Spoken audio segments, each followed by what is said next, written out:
After the end of World War I, the world was left in a state of deep pain and confusion. The war had changed the lives of millions and reshaped the borders of many countries. Soldiers, families, and entire nations were trying to pick up the pieces of their shattered lives. Many hoped that the war would never happen again, but the seeds of a new conflict were already being sown.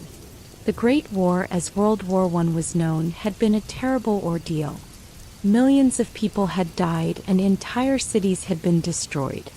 The fighting was fierce and relentless, and for many, the memories of battle stayed with them long after the guns had fallen silent. In the years after the war, people struggled with grief and loss.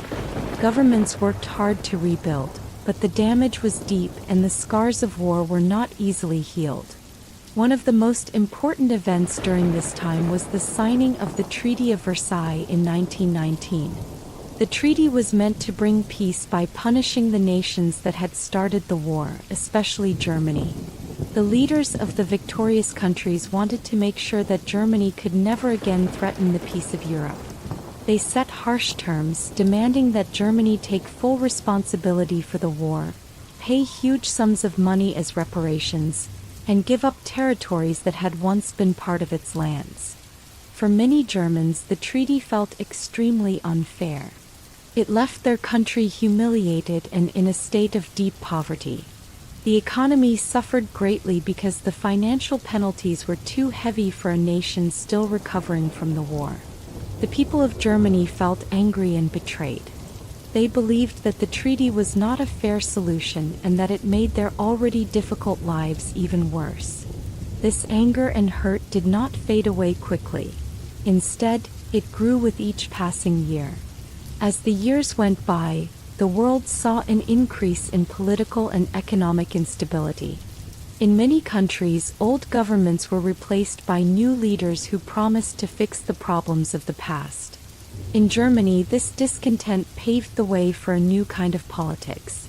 Many people began to look for a leader who could restore Germany's pride and power.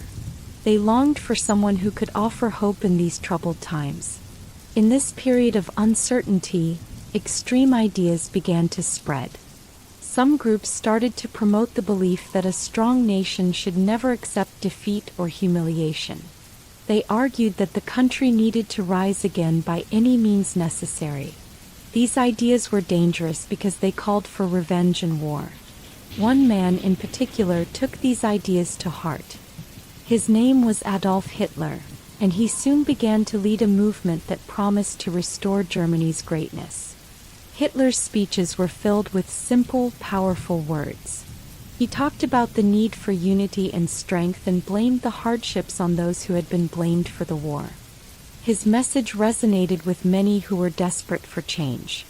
As he gained more followers, Hitler and his party, the Nazi Party, began to plan for a future where Germany would not be weak or humiliated.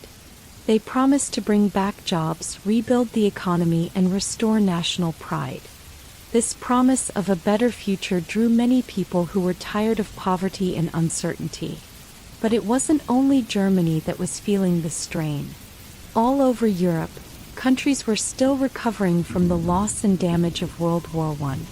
Many nations faced high levels of unemployment, inflation, and poverty.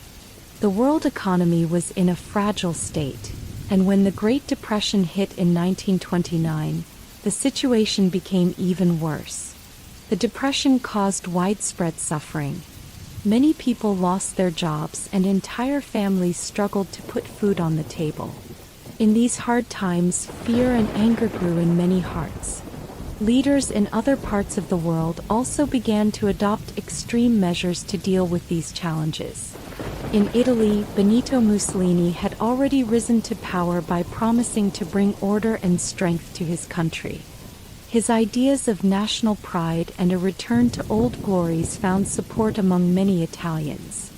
In Japan, a country that had long admired Western industrial power, military leaders began to push for a more aggressive stance. They believed that Japan needed to secure its own resources and territory to become strong and independent. In this troubled atmosphere, the lessons of World War I were not enough to keep nations at peace. Instead, the political environment became charged with anger, fear, and a desire for change. Countries began to build up their armies once more. They rearmed and prepared for the possibility of another great conflict.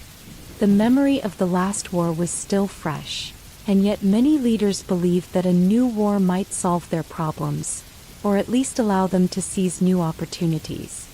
The sense of betrayal felt by many in Germany was one of the key sparks that lit the fire. The Treaty of Versailles was seen not as a way to create lasting peace but as a reminder of defeat. The German people felt that their country had been unfairly punished. This belief spread quickly, fueled by economic hardship and the rise of nationalistic feelings. Soon, many Germans were looking for a way to restore their nation's honor, and they were willing to support any leader who promised to do so. Hitler used these feelings to gain power. He promised to undo the treaty and to rebuild Germany into a strong, proud nation. His words were simple and direct, appealing to the emotions of ordinary people. He talked about restoring dignity and reclaiming lost lands. For many who had felt the sting of defeat, his message was like a beacon of hope. They imagined a future where Germany would no longer be weak or humiliated. Instead, it would be a leader in the world once again. As the 1920s turned into the 1930s, the stage was set for a great change. Economic problems, political instability, and deep emotional wounds combined to create a situation where peace was hard to keep. The new leaders in many countries were willing to take risks to restore their nation's fortunes. In this mix of anger, hope, and desperation, the ideas of war began to take hold. Many believed that conflict might be the way to reset the world and start over. While the world struggled to move on from the horrors of World War I, the lessons learned were often forgotten. Instead of learning to live together in peace, many countries turned inward, focusing on their own problems and blaming others for their difficulties. The idea that nations should work together for the common good was replaced by the belief that each country must look after itself, even if that meant using force. In the years leading up to World War II, many small incidents and tensions built up like pressure in a boiling pot. Each event, whether a political maneuver or an economic crisis, added to the feeling that the world was heading towards another large-scale conflict. The dreams of lasting peace were pushed aside by a growing need for strong leadership and decisive action. Many people, hurt and tired from the past, found comfort in the idea of starting fresh with a clean slate, even if it meant the risk of war. As this time of uncertainty continued, the world watched as leaders took bold steps. Germany, under Hitler's leadership, began to rearm and rebuild its military strength. Other nations, wary of what might happen next, also started to prepare for the possibility of conflict. Military parades, new weapons, and a renewed focus on national pride became common sights across Europe. These actions, while meant to protect their nations, only increased the tension and fear that gripped the world. The story of this time is one of deep sadness but also of human determination. Even as nations struggled with loss and hardship, there was a strong desire to overcome the past and build a better future. However, the solutions that were chosen often led down a dangerous path. The harsh penalties of the Treaty of Versailles, combined with economic depression and rising nationalism, created a world where war seemed almost inevitable. This chapter of history shows us that peace is fragile. It can be shattered by harsh words, unfair punishments, and the failure of leaders to learn from the past. The road to World War II was paved with broken promises, deep wounds, and a failure to forgive. Yet, it is also a reminder that in difficult times, people can be driven to make choices that change the world. Sometimes for the better, but often with great cost. In the end, the period before World War II was a time of great struggle. The world was trying to heal from the scars of a previous war, but new problems were emerging that threatened to plunge it into darkness once again. The mistakes of the past were repeated, and the hopes for a peaceful future were replaced by the drumbeats of marching armies and the clamor of political speeches. The stage was set for a conflict that would change the world forever. And as the next chapter begins, we will see how these events led directly into the rise of new powers and the outbreak of war. In the years after World War I, many people in Europe and beyond felt lost and angry. The old ways of running countries seemed to have failed. Governments were weak and life was hard for ordinary people. Economic troubles, social unrest, and deep hurt from the war left many people desperate for change. In this time of uncertainty, new leaders began to rise. These leaders promised strong and simple answers. They said that the old systems had let people down, and they promised to restore pride and power to their nations. They wanted to control every part of life, and in doing so they set up what we now call totalitarian regimes.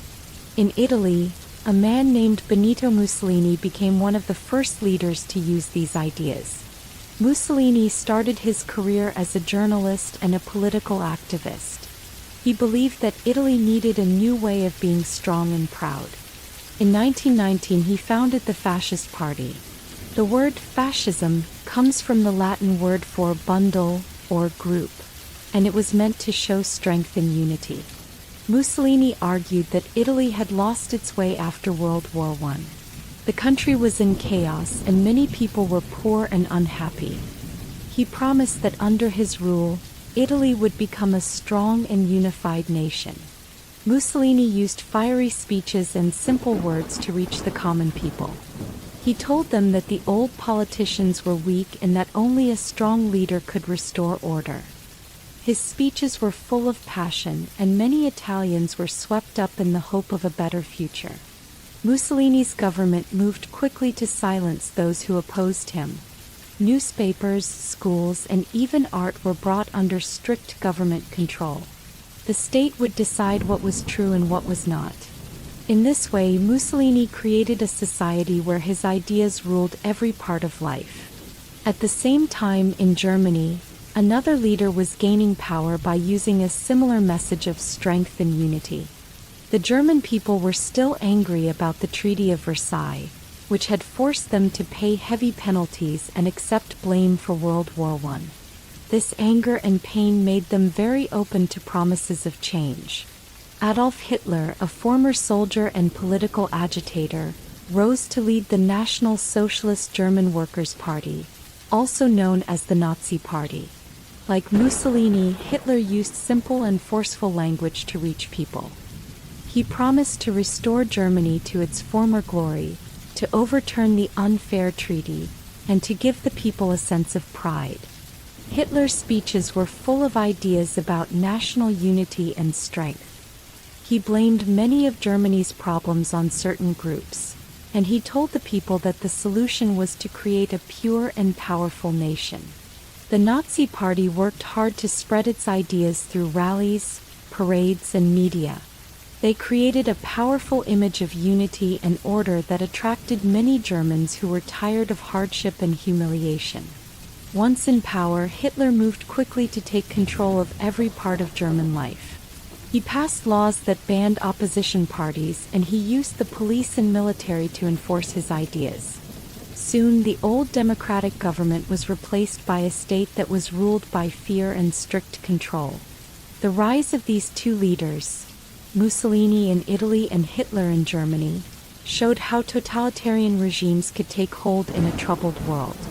Both leaders promised to bring back the lost pride of their nations. They claimed that only a strong central government could fix the problems that had led to so much pain.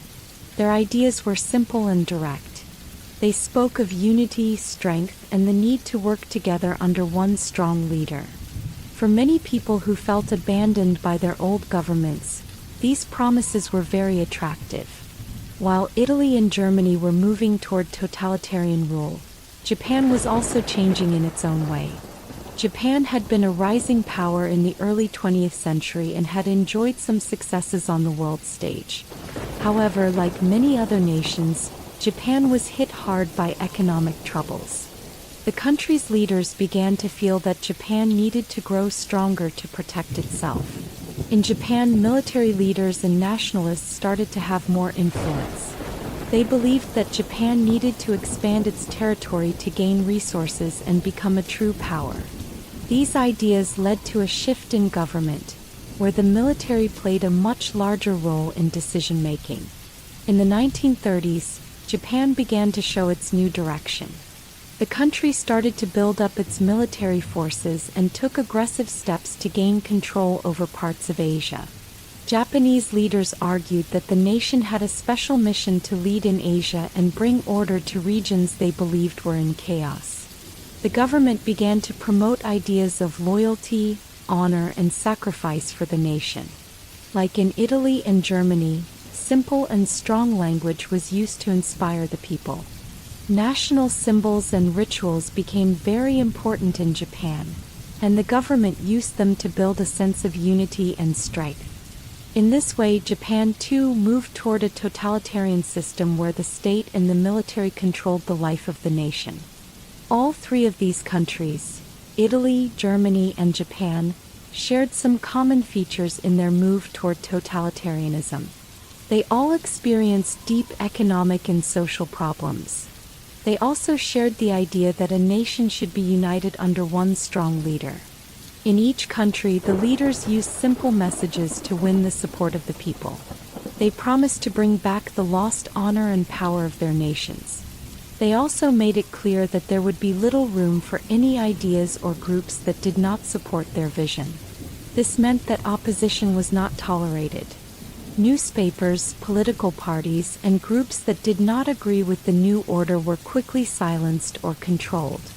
The rise of totalitarian regimes changed the way people thought about government and power.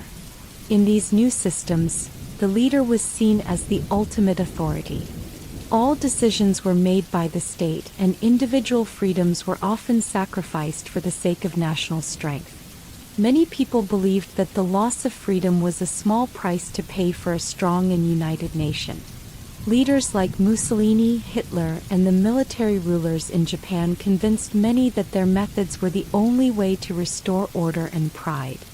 However, the control exercised by these regimes was not only about strong leadership.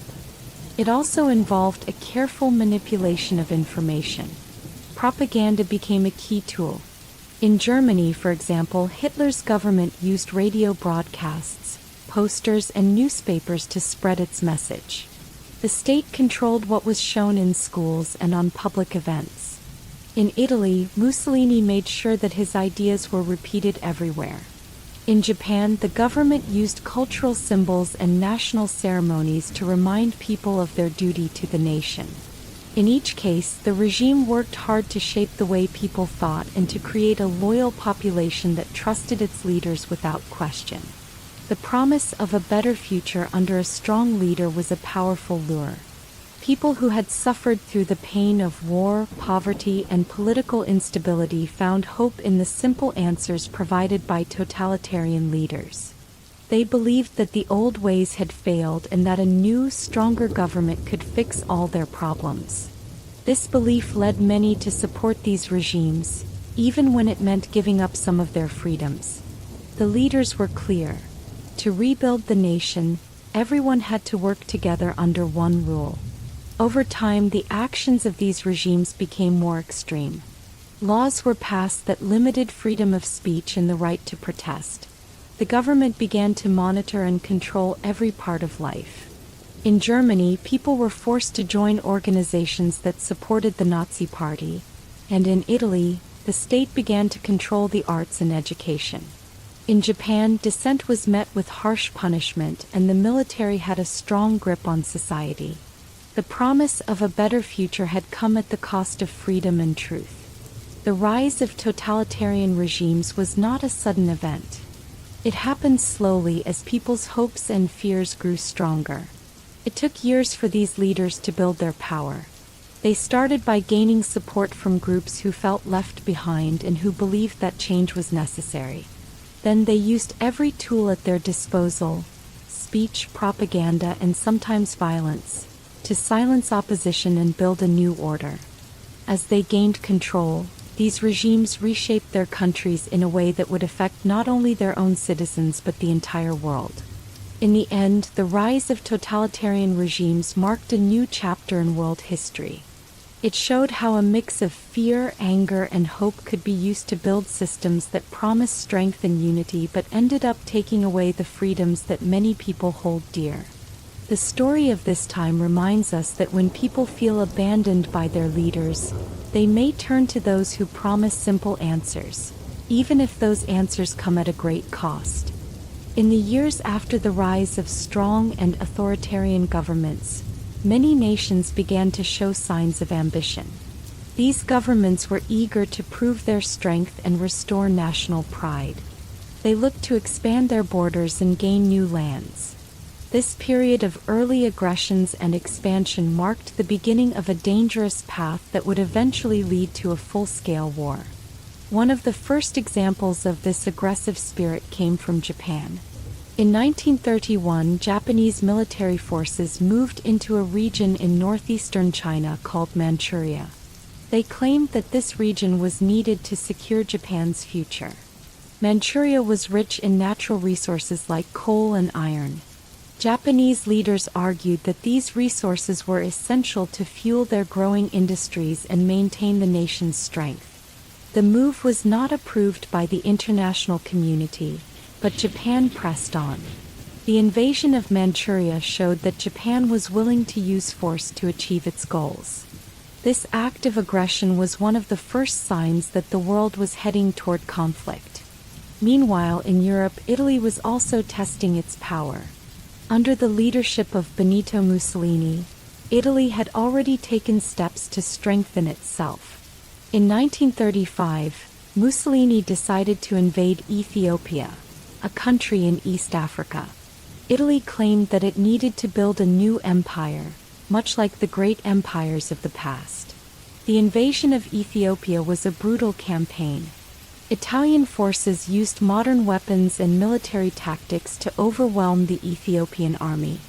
The people of Ethiopia fought bravely, but they were no match for the well-armed Italian troops. The invasion not only brought Ethiopia under Italian control but also showed the world that Mussolini was serious about expanding his nation's borders. This act of aggression sent shockwaves through Europe and Africa, warning that old peaceful agreements might soon be broken. At the same time, Germany, led by Adolf Hitler, was busy testing its new ideas about national strength. After coming to power in the early 1930s, Hitler began to rebuild the German military, which had been limited by the Treaty of Versailles after World War I. With his government firmly in control, Germany started to push the boundaries of what was allowed. In the mid-1930s, Germany began to rearm and prepare for more aggressive actions. Though these steps were taken quietly at first, it soon became clear that Germany was not content with its current borders. Hitler's vision of a greater Germany included uniting all German-speaking people and expanding the nation's territory. His ideas were not limited to political speeches. They soon turned into plans for real action. In 1938, Germany took a major step by annexing Austria in an event known as the Anschluss. The word Anschluss means union, and many Germans celebrated the idea of joining Austria with Germany. However, the annexation was not a peaceful unification. It was achieved through the threat of military force and the use of political pressure.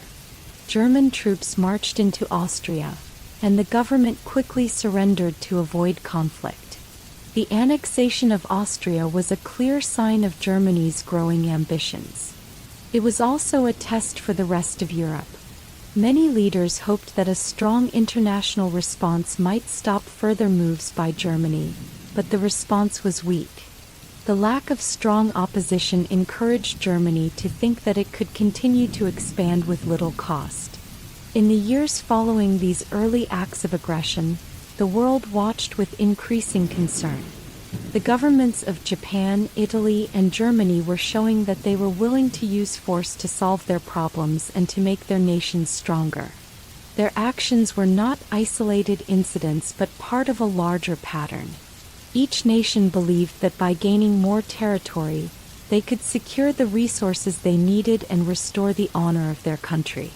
The actions of these countries also changed the nature of international politics. Before these aggressions, many nations had hoped that the world would learn from the horrors of World War I and work together to prevent another conflict. International organizations were formed, and treaties were signed to try to keep the peace. However, the aggressive moves by Japan in Manchuria, Italy in Ethiopia, and Germany in Austria shattered these hopes. They showed that some leaders were willing to break promises and use violence to achieve their aims. For many people around the world, these early aggressions were both frightening and confusing. They had seen the devastation of World War I and hoped that such a terrible conflict would never happen again. Yet here were leaders who seemed to have forgotten the lessons of the past. They believed that power and expansion were the keys to national greatness.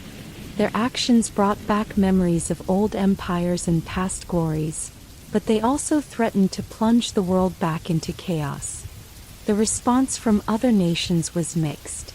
Some leaders spoke out against the aggressions, but many were unsure how to act. They remembered the mistakes of the past and were wary of becoming involved in another war. Others felt that they had little choice but to prepare for the worst. As these aggressive moves continued, it became clear that the balance of power in the world was shifting. Nations that had once believed in peaceful cooperation began to arm themselves and form alliances, fearing that they might soon be forced to defend their own borders. In many ways, this period of early aggressions and expansion was a time of testing for the international community. The actions of Japan, Italy, and Germany forced other countries to rethink their positions and to prepare for the possibility of war. The moves were not sudden. They were carefully planned and carried out over several years. Each step built on the last, slowly eroding the fragile peace that had been established after World War I. As these events unfolded, ordinary people in the affected countries suffered the consequences. In Japan, families in Manchuria and China faced hardships as local communities were caught in the conflict. In Ethiopia, many civilians lost their homes and lives as the Italian forces advanced. In Austria and Germany, people experienced a mix of hope and fear.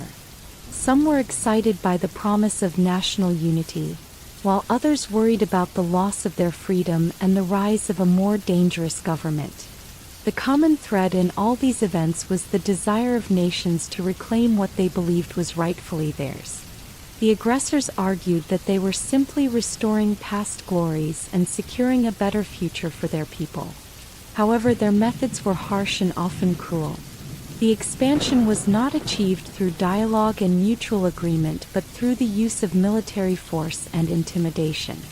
This approach set a dangerous precedent for the future. It showed that when a country believed it had been wronged or humiliated, it might turn to violence as a means of making things right. By the end of this period, the world was a very different place. The old order of peaceful cooperation was breaking down. The actions of Japan, Italy, and Germany made it clear that the road to peace was becoming narrower. Instead of working together to solve common problems, nations were now preparing to defend themselves against potential enemies. The early aggressions and expansions were a warning sign, a sign that the world was on a path that could lead to another devastating war. This chapter in history reminds us that the desire for power and the need for national pride can sometimes lead countries to make dangerous choices.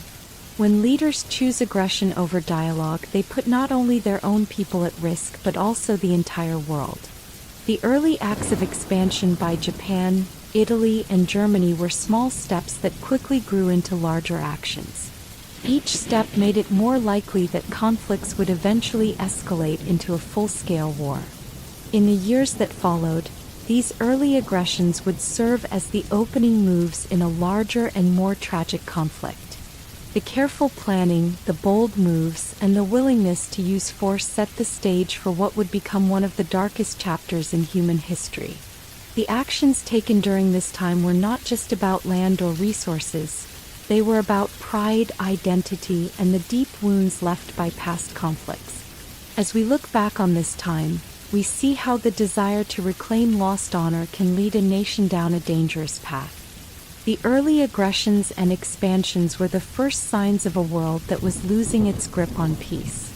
They remind us that every act of violence, no matter how small, can have far-reaching consequences. The choices made during these years shaped the future for generations to come. The morning of September 1, 1939, broke with an uneasy calm over Europe. For many, the memories of past wars were still fresh, and no one wanted to see another conflict unfold. Yet, in a small corner of the continent, the actions of one nation would soon set the world on a path toward a terrible war. On that day, German forces crossed the border into Poland. This was the spark that ignited a conflict involving many nations and would come to be known as World War II. In the years before, tensions had been growing slowly. Many countries had built up their armies, and old grievances had never truly healed after World War I. The harsh terms of the Treaty of Versailles had left Germany with a deep sense of injustice and anger. Adolf Hitler, who had promised to restore Germany's pride and power, had spent years preparing his nation for a new era of strength. His ideas of a greater Germany, where all German people would live together in one nation, led him to focus on the lands next door, lands that had been separated from Germany after the last war. Poland, with its long history and mixed peoples, was caught between these rising forces. The Polish people had rebuilt their country after years of partition and struggle. They dreamed of a peaceful future, but the border with Germany was a constant source of worry. Hitler's plans did not see Poland as an independent nation but as a piece in a larger puzzle. His government claimed that parts of Poland belonged to Germany, and they prepared to take those lands by force. On that fateful morning in September, German troops, moving in columns and with military precision, advanced into Poland. Tanks rumbled across fields, and the sound of marching soldiers filled the air. This was not a sudden or random act. It was the result of months of planning and the growing belief in the power of force over negotiation. The Polish army, although brave and determined, was not ready for the full might of the German war machine. They fought hard to defend their homes and families, but the overwhelming power of the invaders quickly took its toll. As news of the invasion spread, the world reacted with shock and disbelief. Britain and France, two of Poland's close allies, had long warned Germany that any act of aggression would have consequences. In the days following the invasion, both countries declared war on Germany. This marked the official start of a conflict that would soon draw in nations from every corner of the globe. The outbreak of war was not a decision made lightly by any nation. For many leaders, it was a last resort, a step taken only when all hope of peace had faded. In Britain and France, memories of the painful losses of World War I made the decision to go to war extremely difficult. They had hoped that war could be avoided through diplomacy and negotiation. However, the clear and deliberate aggression shown by Germany left them no choice. They felt duty-bound to come to Poland's defense and to stand up against further expansion by force. On the ground, in Poland, the invasion was a mix of terror and bravery. Families had only a few moments to decide whether to flee their homes or to stand and fight for the future of their country. In small villages and busy towns alike, the sound of sirens and the rumble of enemy tanks created an atmosphere of fear. Yet, despite the overwhelming odds, the Polish people showed remarkable courage. Local militias and regular soldiers fought fiercely, using every resource at their disposal. They built makeshift defenses and worked together to try to slow down the invaders. Even though they were outnumbered and outgunned, their determination was strong. The invasion also set off a series of events that would soon draw many nations into the conflict. In Eastern Europe, neighboring countries watched with increasing alarm. The actions of Germany were a clear sign that the old peace was ending. Many countries began to mobilize their forces, preparing for a war that many had hoped would never come. Governments in Europe scrambled to organize alliances and to plan how they would defend themselves. Every leader was forced to confront the harsh reality that peaceful days might be numbered. Back in Germany, Hitler and his supporters celebrated the success of their plans. They believed that the swift attack on Poland had shown the strength and determination of the German nation. In speeches broadcast on radio and published in newspapers, the government declared that the act of war was a step toward correcting old wrongs. They spoke of uniting the German people and reclaiming lands that had been lost. However, these messages were meant to stir up feelings of pride and anger. They did not tell the full truth about the suffering that the war would bring. The war's outbreak also had a profound effect on the common people. In cities and towns across Europe, families huddled together, uncertain of what the future would hold. Markets that once buzzed with life now stood quiet as people prepared for the possibility of conflict. For many, the reality of war was both a distant rumor and an ever-growing threat. The normal routines of daily life were replaced by the fear of air raids, the loss of loved ones, and the uncertainty of tomorrow. News of the conflict spread quickly. In towns, people gathered around radios and listened in shock as announcements of war were made. For those who had survived the ravages of the previous war, the idea of another conflict was almost unbearable. Yet as days turned into weeks, the reality of war sank in. Every report of battle and every story of loss reinforced the grim truth that the world was now a very dangerous place. The decision of Britain and France to declare war was a turning point. It signaled that the war was not just a regional conflict but one that could affect all of Europe and beyond. These declarations were made with heavy hearts. Leaders hoped that their actions would force Germany to stop its aggressive moves. They believed that by standing together, they could deter further acts of violence. However, as the days passed, it became clear that Germany was not going to pull back. Instead, the war grew in scale and intensity. In the weeks after the invasion of Poland, battles spread to many fronts. The skies filled with the roar of airplanes, and the fields became the stage for fierce fighting. The initial shock gave way to a grim determination among soldiers on both sides. They fought not just for their country's honor, but for their families, their homes, and their very way of life. In the chaos of battle, acts of heroism emerged. Ordinary men and women did extraordinary things, showing courage in the face of overwhelming adversity. The outbreak of war also led to a rapid change in how nations worked together.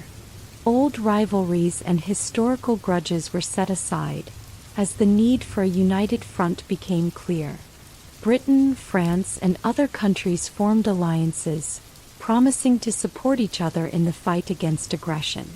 These alliances, however, came with heavy responsibilities.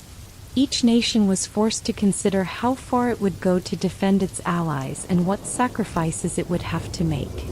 As the war spread, the leaders of all the nations involved were forced to make hard choices. Every decision seemed to lead further down a dark road. The world that had once believed in peaceful resolutions was now caught in a spiral of conflict and fear. Yet even as the fighting grew, many people continued to hope that the war might be short and that peace would eventually return. The outbreak of war was a moment of profound change. It was a moment when the hopes of rebuilding a peaceful world were shattered, replaced by the harsh realities of conflict. The decisions made on that day in September 1939 would change the course of history. For the soldiers who marched off to battle, for the families who waited in fear, and for the leaders who made fateful decisions, there was no turning back. The world had crossed a line, and the path ahead was uncertain and dangerous. In the months and years that followed, the war would grow to touch nearly every part of the globe. The spark that began in Poland would spread to far-off lands, drawing in nations that had once been strangers. The simple act of an invasion would lead to a long, bitter struggle that affected millions of lives. The outbreak of war, born from deep-seated anger and broken promises, marked the start of a dark chapter in human history. Even today we remember the events of September 1939 as a reminder of how fragile peace can be. The story of that day shows us that when nations turn to force instead of dialogue, the consequences can be far-reaching and painful. The outbreak of war was not inevitable, but it was the result of many small choices that built up over time. A buildup of anger, resentment, and a desire to reclaim lost pride. As we look back on this time, we see the faces of those who lived through it. The soldiers on the front lines, the families in waiting rooms and bomb shelters, and the leaders who made choices that would shape the future. Their stories remind us of the cost of conflict and the importance of striving for peace, even when the road seems impossible. When the world stepped into a new war, a fresh and powerful way of fighting began to take shape. This new method was called Blitzkrieg, a German word that means lightning war. Blitzkrieg was not about a long, drawn-out battle. Instead, it was about speed, surprise, and a strong attack that broke enemy lines quickly. This strategy would soon become a key to early victories on the battlefield. The idea behind Blitzkrieg was simple. Instead of waiting for long, slow battles, the German military wanted to strike quickly and with force. The plan was to attack deep into enemy territory with a mix of fast-moving tanks, powerful airplanes, and well-coordinated infantry. Each part of the force worked together like the parts of a well-oiled machine. Tanks would lead the charge, pounding enemy defenses and creating gaps. At the same time, airplanes would fly overhead, bombing key positions and stopping enemy reinforcements. Behind these powerful units, foot soldiers moved in to secure any areas that were left open. Before Blitzkrieg became a central idea, most armies fought with slow-moving armies that met in long, hard lines. The fighting was often a struggle of attrition, where each side tried to wear the other down over weeks or months. But the Germans realized that in the modern world, speed could decide a battle before the enemy had time to react. Blitzkrieg was meant to catch the enemy off guard. The idea was to move quickly, create confusion, and then destroy the enemy's command centers and supply lines.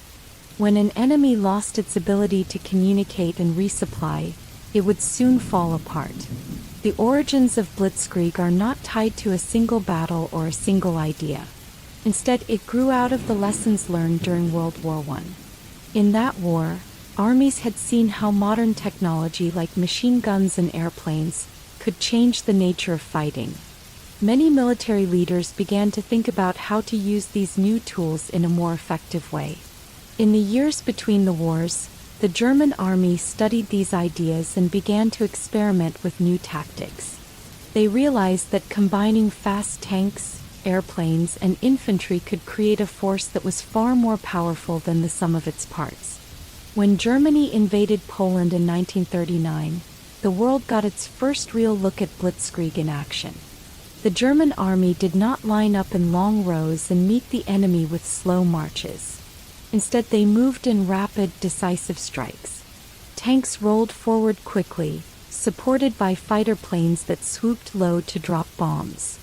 The Polish defenders were shocked. They had expected a slower, more traditional battle. The speed and force of the German attack created chaos. Communication lines broke down, and many units found themselves isolated and unable to help one another. In a matter of days, a strong and well-coordinated force had overwhelmed the defenders. This early success gave a clear signal that Blitzkrieg was a dangerous and effective strategy. The idea of Blitzkrieg was also tested in other parts of Europe. During the invasion of France, German forces again relied on fast and strong movements. They moved through Belgium and the Netherlands, using narrow roads and forests as paths for their tanks.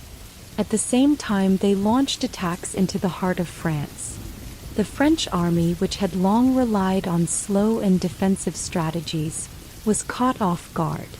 In just a few short weeks, German troops reached Paris and forced the French government to surrender. This rapid victory shocked the world. It seemed almost impossible that a nation known for its long history and strong armies could fall so quickly.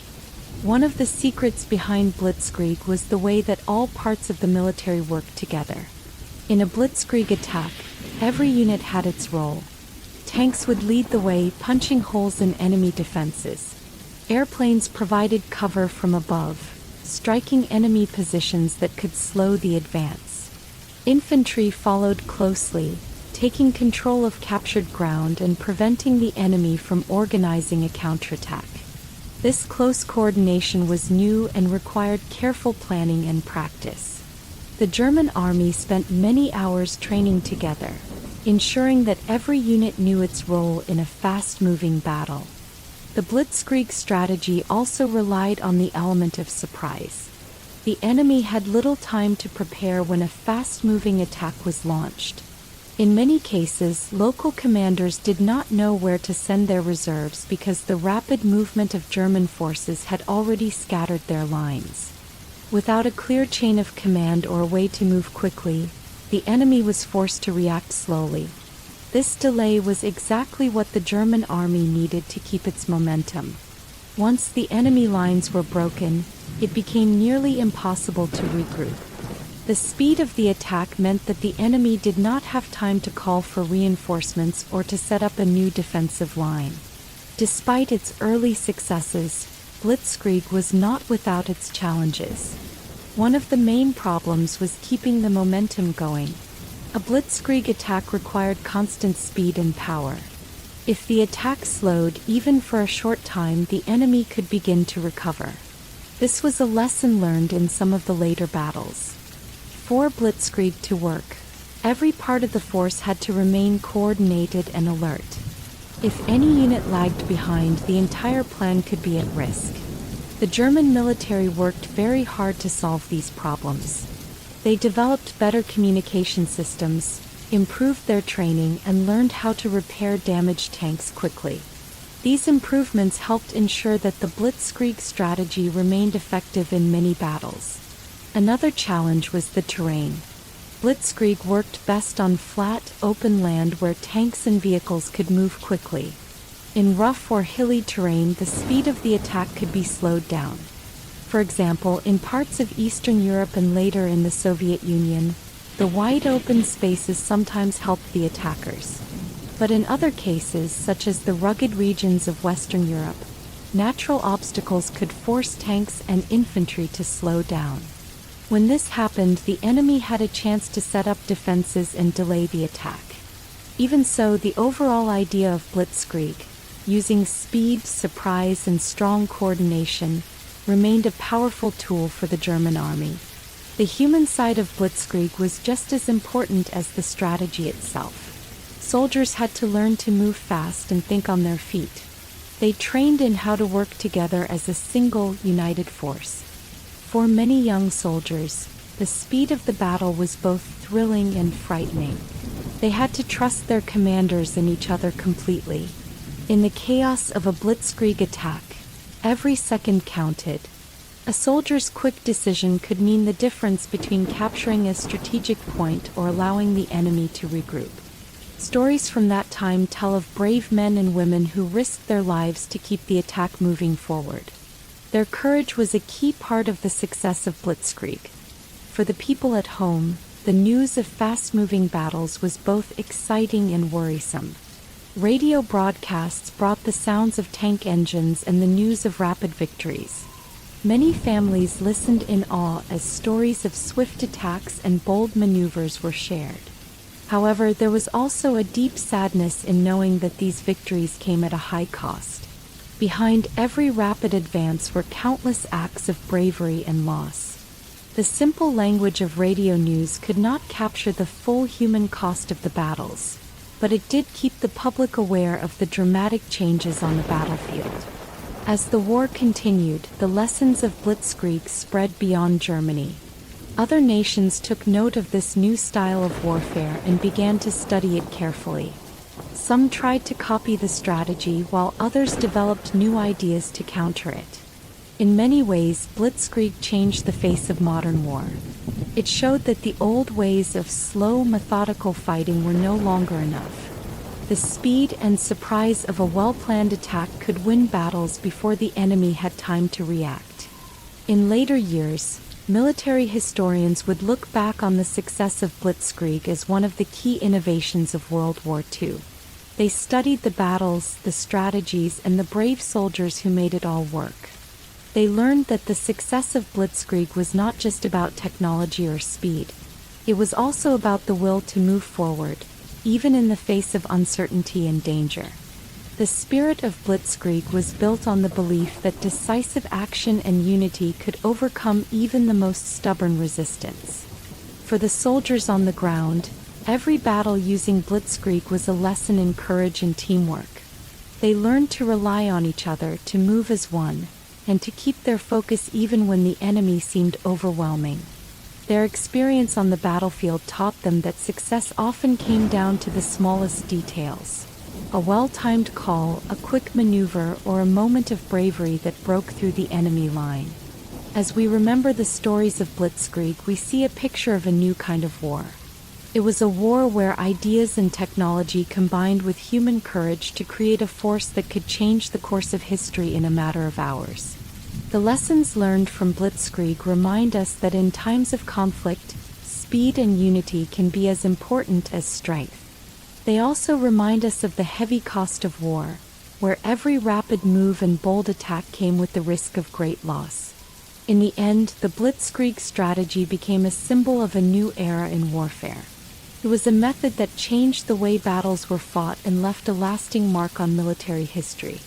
For those who lived through the war and for the generations that followed, the story of Blitzkrieg is a reminder of how fast events can change and how the determination of a few brave souls can shape the future. In the spring of 1940, France was seen as one of the strongest nations in Europe. It had a proud history, a strong military, and a deep belief in its own strength. But as the war in Europe changed, France faced a challenge it had never expected. A new and fast-moving enemy was coming, and its strategies would soon overwhelm even the most prepared nation. The enemy, led by Germany, had already shown its new way of fighting. The method, called Blitzkrieg or lightning war, was quick and bold. The German forces had used it in Poland and in the Low Countries, and now they turned their eyes toward France. In early May 1940, German troops began to move into Belgium, Luxembourg, and the Netherlands. France, along with its British allies, was forced to react to this swift and aggressive move. The French had built a strong line of defense along their border with Germany known as the Maginot Line. This series of fortifications was designed to slow down any attack from Germany. The Maginot Line was full of strong bunkers, gun emplacements, and underground tunnels. French military leaders believed that this line would protect them from a direct assault. However, the Maginot Line did not extend along the entire border. The French thought that even if the Germans bypassed some parts, the main defenses would hold strong. The German plan was different. Instead of attacking the heavily fortified Maginot Line, they planned to move around it. German tanks and soldiers marched through the lightly defended areas in Belgium and northern France. In one swift movement, they broke through the enemy lines. The speed of the attack was shocking. In a matter of days, the German forces had outflanked the French defenses, leaving the French armies confused and unprepared. As the German tanks rolled through the countryside, the French soldiers were forced to retreat. The rapid advance of the enemy left little time for the French High Command to organize a proper defense. Many French units found themselves trapped or forced to abandon their positions. The people of France watched with growing fear as the enemy moved closer to their homes. There was a deep sense of disbelief that the mighty French army could fall so quickly. One of the most dramatic moments came at a place called Sedan.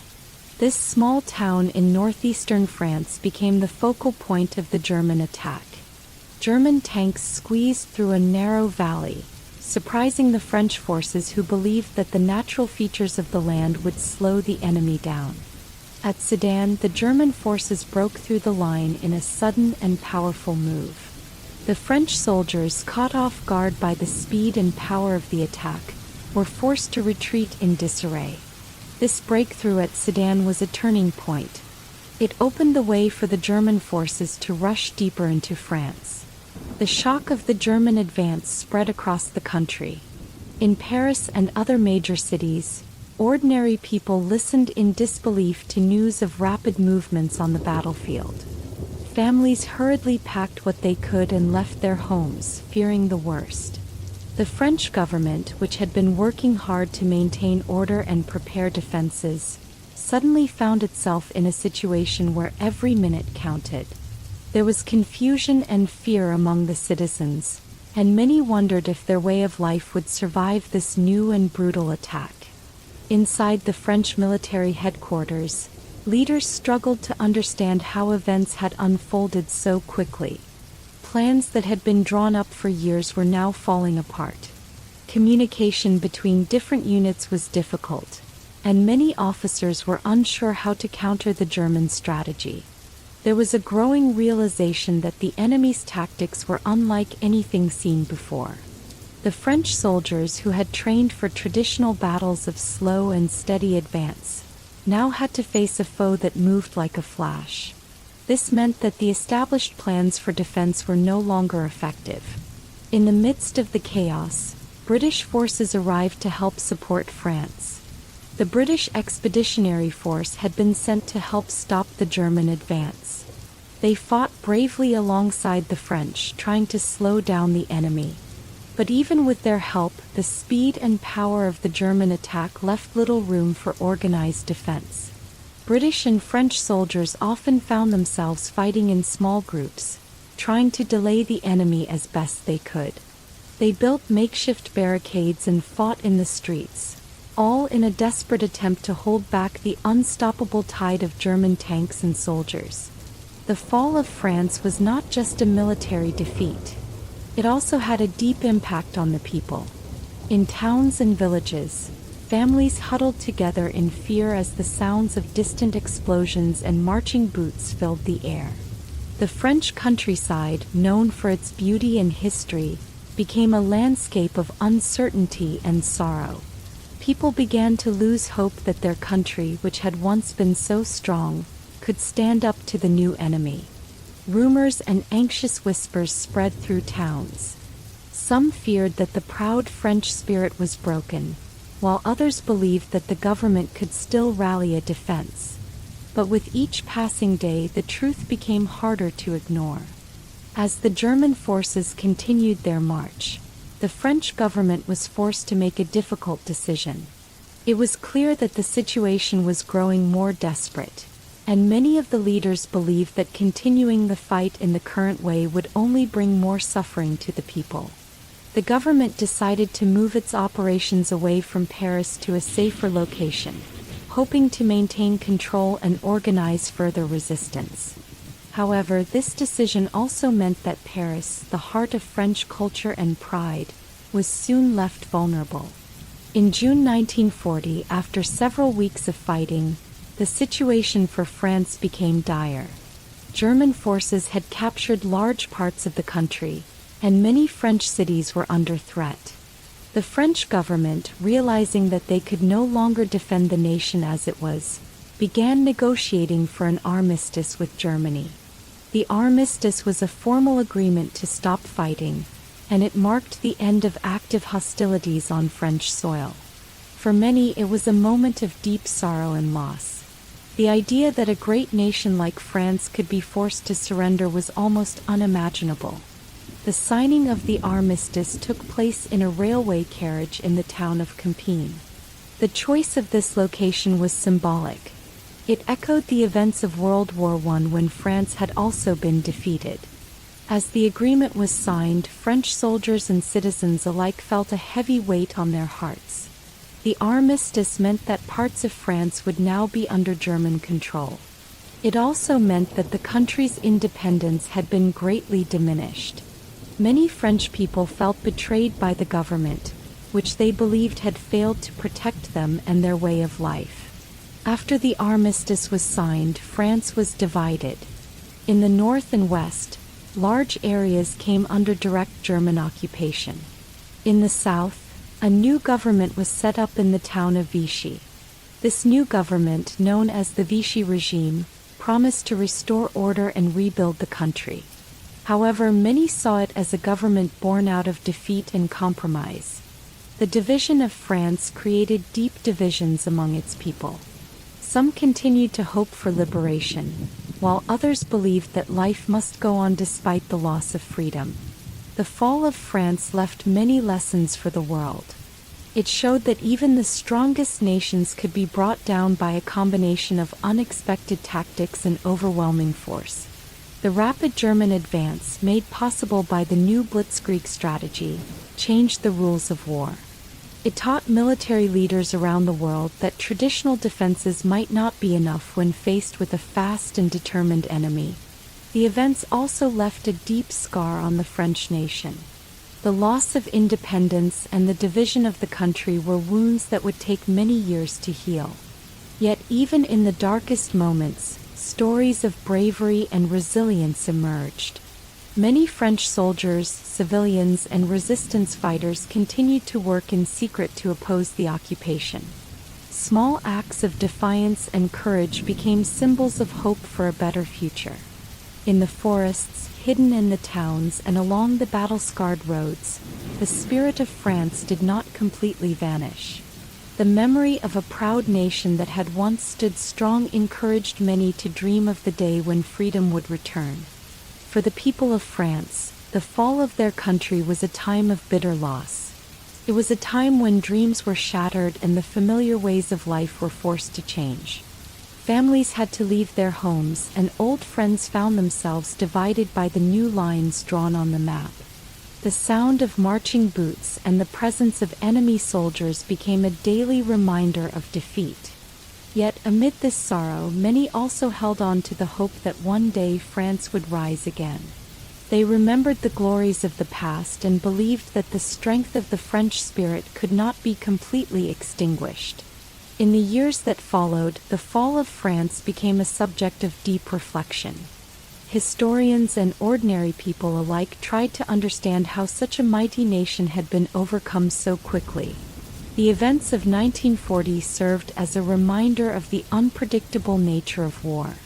They also showed that new ideas and strategies like Blitzkrieg could turn the tide of battle in ways that no one had imagined. The fall of France was not just a military event. It was a turning point that reshaped the world and left a lasting impact on all who lived through it. In the summer and autumn of 1940, the skies over Britain turned into a battleground that would decide the fate of a nation.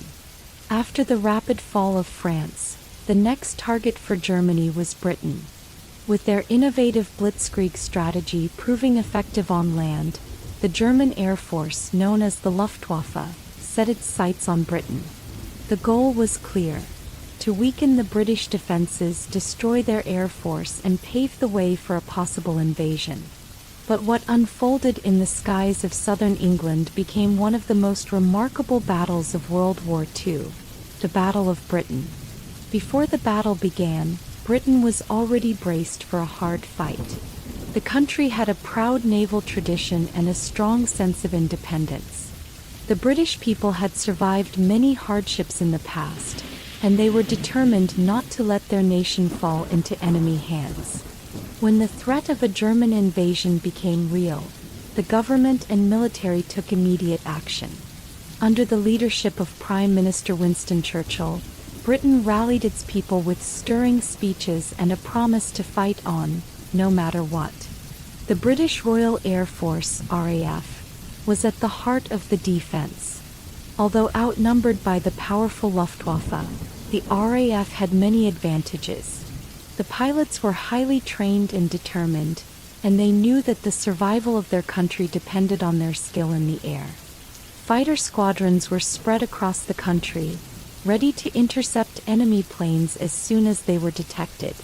Radar stations along the coast also played a crucial role by giving early warnings of incoming attacks. This system allowed the RAF to scramble fighters quickly, even before the enemy planes reached their targets. The battle began in earnest in July 1940. At first, the Luftwaffe focused on attacking British radar stations, airfields, and other military targets. Their aim was to cripple the RAF's ability to defend the skies. German bombers and fighter planes flew in large groups, attempting to overwhelm the British defenses with sheer numbers and speed. However, the RAF pilots met the challenge head-on. In dogfights high above the English countryside, brave British pilots engaged the enemy in the air. They fought with great courage, knowing that every lost plane could mean a step closer to defeat. The early days of the battle were a test of skill and determination. German pilots, confident in their numbers and technology, expected to dominate. Yet they soon found that the RAF was not an easy foe. British pilots used their knowledge of the local terrain, the advantage of fighting over home territory, and their superior tactics to hold off the enemy. In one memorable encounter, a group of RAF fighters managed to intercept a large formation of German bombers and escorts. The ensuing battle was fierce and chaotic, with planes weaving in and out of clouds and smoke. Explosions lit up the sky, and the sound of roaring engines filled the air. Despite the heavy losses on both sides, the British managed to keep control of the skies. As the summer turned to autumn, the intensity of the battle grew. The Luftwaffe shifted its focus at one point from attacking military targets to bombing cities and industrial centers. This new phase was known as the Blitz. German bombers attacked London, Coventry, and other major cities, hoping to break the spirit of the British people and force the government to negotiate for peace. The bombing raids caused widespread damage and loss of life. Buildings crumbled and entire neighborhoods were turned to rubble. Yet even as the cities suffered, the British spirit did not waver. People took shelter in underground stations and bomb shelters, and communities came together to support one another. The courage shown by ordinary citizens became a symbol of resilience in the face of relentless hardship. While the civilian population endured the horrors of bombing, the RAF continued its fight in the skies. Every day brought new challenges as the enemy adapted its tactics. The German pilots learned to fly lower to avoid radar detection and to launch surprise attacks. But the British were always ready. Radar operators and ground controllers worked tirelessly, coordinating the movements of RAF fighters and warning them of incoming raids. This constant vigilance helped the British to intercept many of the enemy aircraft before they could reach their intended targets. One of the key moments in the battle came during a long and hard day of fighting in September 1940. 4 hours, the skies were filled with the sound of roaring engines, the flash of machine guns, and the thundering impact of exploding bombs. British pilots engaged in daring maneuvers, often at great personal risk. They fought not only against the machines of war but also against fatigue, weather, and the relentless pressure of the enemy. In many cases, the bravery of individual pilots turned the tide of a small engagement, leading to the downing of enemy planes that were part of larger attacks. It was not only the pilots who played a vital role in the battle. Ground crews, mechanics, and support staff worked around the clock to repair damaged planes and ensure that the RAF could continue to fight. The quick turnaround of aircraft on the airfields was nothing short of miraculous. In many cases, damaged fighters were patched up and sent back into the sky within hours. This ability to rapidly recover and maintain a fighting force was one of the secrets behind the RAF's success. As the battle continued, the cost on both sides grew heavy. Many young pilots lost their lives in the fierce dogfights, and the skies were often stained with the wreckage of fallen aircraft. Yet for the British, each loss was a reminder of what was at stake. Every pilot who bravely took to the air carried the hope of a nation determined to survive. The sense of duty and the desire to protect home and family drove them to fight with all their might, even when the odds were against them. The resilience of the British people extended beyond the military. On the ground, families and communities organized in ways that had never been seen before. Volunteers helped to clear debris, nurses cared for the wounded, and neighbors supported each other in the long nights of bombings. The shared experience of facing a common enemy brought people together in a way that strengthened the nation's resolve. Despite the destruction and fear, the British maintained a strong sense of unity and purpose. By the end of 1940, the Battle of Britain had reached a critical point. The Luftwaffe, facing mounting losses and the determined resistance of the RAF, began to lose its edge. The German strategy, which had worked so well on the European mainland, was proving less effective against a country that was fighting on its own soil. The failure to gain air superiority over Britain meant that Germany could not easily prepare for an invasion. In a dramatic shift, the German High Command decided to postpone any plans for a direct attack on Britain. This decision marked a turning point in the war and gave the British a much-needed reprieve. The outcome of the Battle of Britain was more than just a military victory. It was a turning point for the entire war. The success of the RAF in defending British skies showed the world that even in the face of overwhelming odds, determination and unity could prevail. The battle became a symbol of hope and a testament to the power of resilience. It also demonstrated that the new technologies of war, like radar, fast fighter planes, and coordinated defense systems, could level the playing field against a larger enemy. In the aftermath of the battle, Britain was forever changed. The people had faced one of the darkest hours in their history and emerged with a renewed sense of pride and determination. The courage of the pilots, the support of the civilians, and the strength of the government all played a part in ensuring that Britain would remain free. The Battle of Britain also had a lasting impact on military strategy and technology, influencing the way future conflicts would be fought. Today, the story of the Battle of Britain continues to inspire people around the world. It reminds us that even when a nation faces an enemy that seems too powerful to overcome, the spirit of determination and unity can make all the difference. The skies over Britain in 1940 were not just a place of conflict.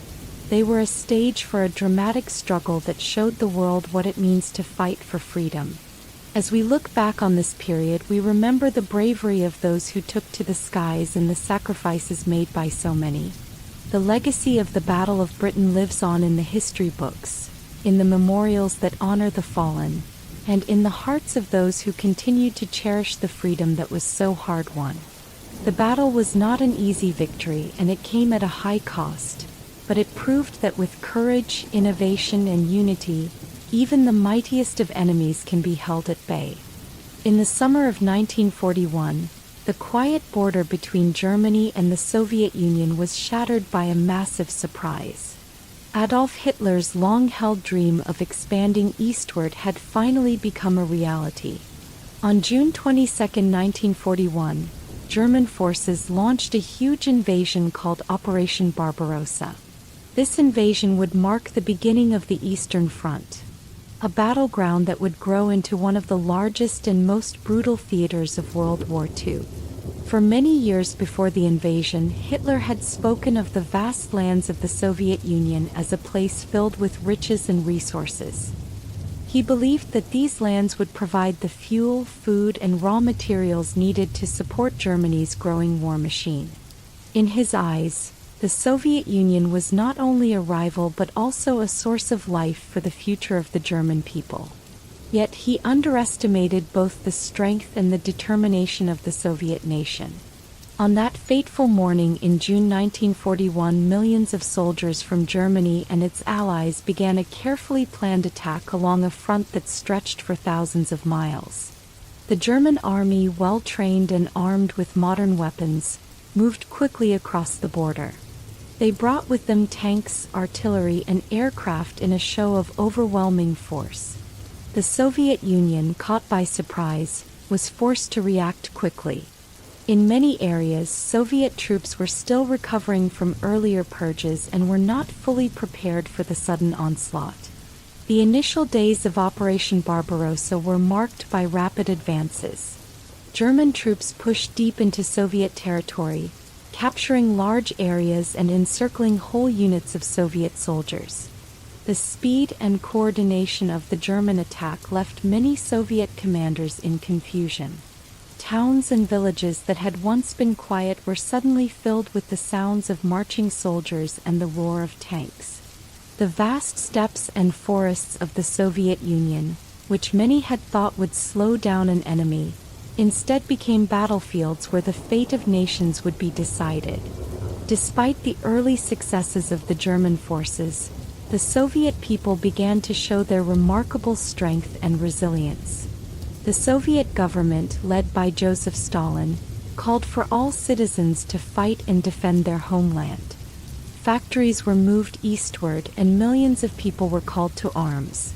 Although the initial shock was great, the Soviets quickly began to regroup. New units were formed and commanders organized defenses along key routes. This determination to resist an invader would become a defining characteristic of the Eastern Front. The fighting on the Eastern Front was unlike anything seen in other parts of the war. The sheer scale of the land meant that battles could stretch for days and even weeks. Unlike the faster movements in Western Europe, here the war took on the form of long, grueling struggles over cities, towns, and strategic positions. In some areas, the conflict became a battle of attrition, with both sides suffering heavy losses as they tried to hold or recapture territory. The harsh weather, rough terrain, and enormous distances added to the challenge of fighting in the east. One of the first major battles on the Eastern Front was fought around the city of Minsk.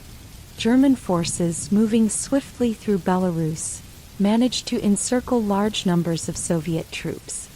The battle was fierce, and many Soviet soldiers fought with great courage despite being trapped. Their determination to defend their homeland meant that even in defeat, they laid the groundwork for future resistance. This battle, like many that followed, showed that the Soviet army, though initially taken by surprise, would not simply surrender to the invaders. As the months passed, the situation on the Eastern Front grew even more complex. The German strategy was built on the hope that a quick victory was possible. They expected the Soviet Union to collapse under the weight of the invasion. However, the Soviets began to use their vast reserves and the depth of their territory to slow down the enemy. Scorched earth tactics were used in many areas. Cities, farms, and forests were deliberately destroyed or burned so that the advancing German forces would find little to use. This tactic not only slowed the German advance but also made them realize that the war in the East would be long and difficult. In many parts of the Soviet Union, the local population played an important role in the fight against the invaders. Villagers and townspeople who had lost their homes and loved ones joined partisan groups. These small bands of fighters used guerrilla tactics to disrupt German supply lines and communications. Their intimate knowledge of the land gave them an advantage, and their fierce desire to protect their country made them formidable opponents. In remote forests and along hidden trails, these partisans ambushed enemy patrols, sabotaged bridges, and helped slow down the fast-moving German units. The human cost of the war on the Eastern Front was enormous. Millions of soldiers and civilians lost their lives in the battles that raged across the vast countryside. The fighting was not only about territory but also about survival. In winter, the bitter cold added a deadly element to the conflict. Soldiers on both sides struggled against hunger, frostbite, and exhaustion. Many who had survived the initial onslaught in the summer found themselves facing a new enemy in the harsh Russian winter. The frozen landscapes became just as dangerous as the enemy forces, and every step forward was a battle in itself. As the battle lines shifted and new fronts opened, the leadership on both sides was forced to adapt. Stalin, who had initially been criticized for his handling of the early days of the invasion, eventually took bold measures. He moved his government and key military headquarters to safety in the east and began to reorganize the Soviet forces. New strategies were developed, and experienced officers were brought back from training camps and even from earlier purges. Slowly but surely, the Soviet Union began to recover its strength and to push back against the invaders. The German army, meanwhile, faced unexpected challenges. What had been planned as a swift and decisive victory was turning into a long and grueling campaign. The distances in the Soviet Union were vast, and the supply lines stretched thin. The Germans found that the local infrastructure was not built to support a rapid, mechanized advance. Roads were poor or non-existent in many regions, and the sheer size of the territory made it difficult to keep the forces well-fed and well-armed. As a result, the rapid gains of the early months began to slow down, and the invasion turned into a war of attrition.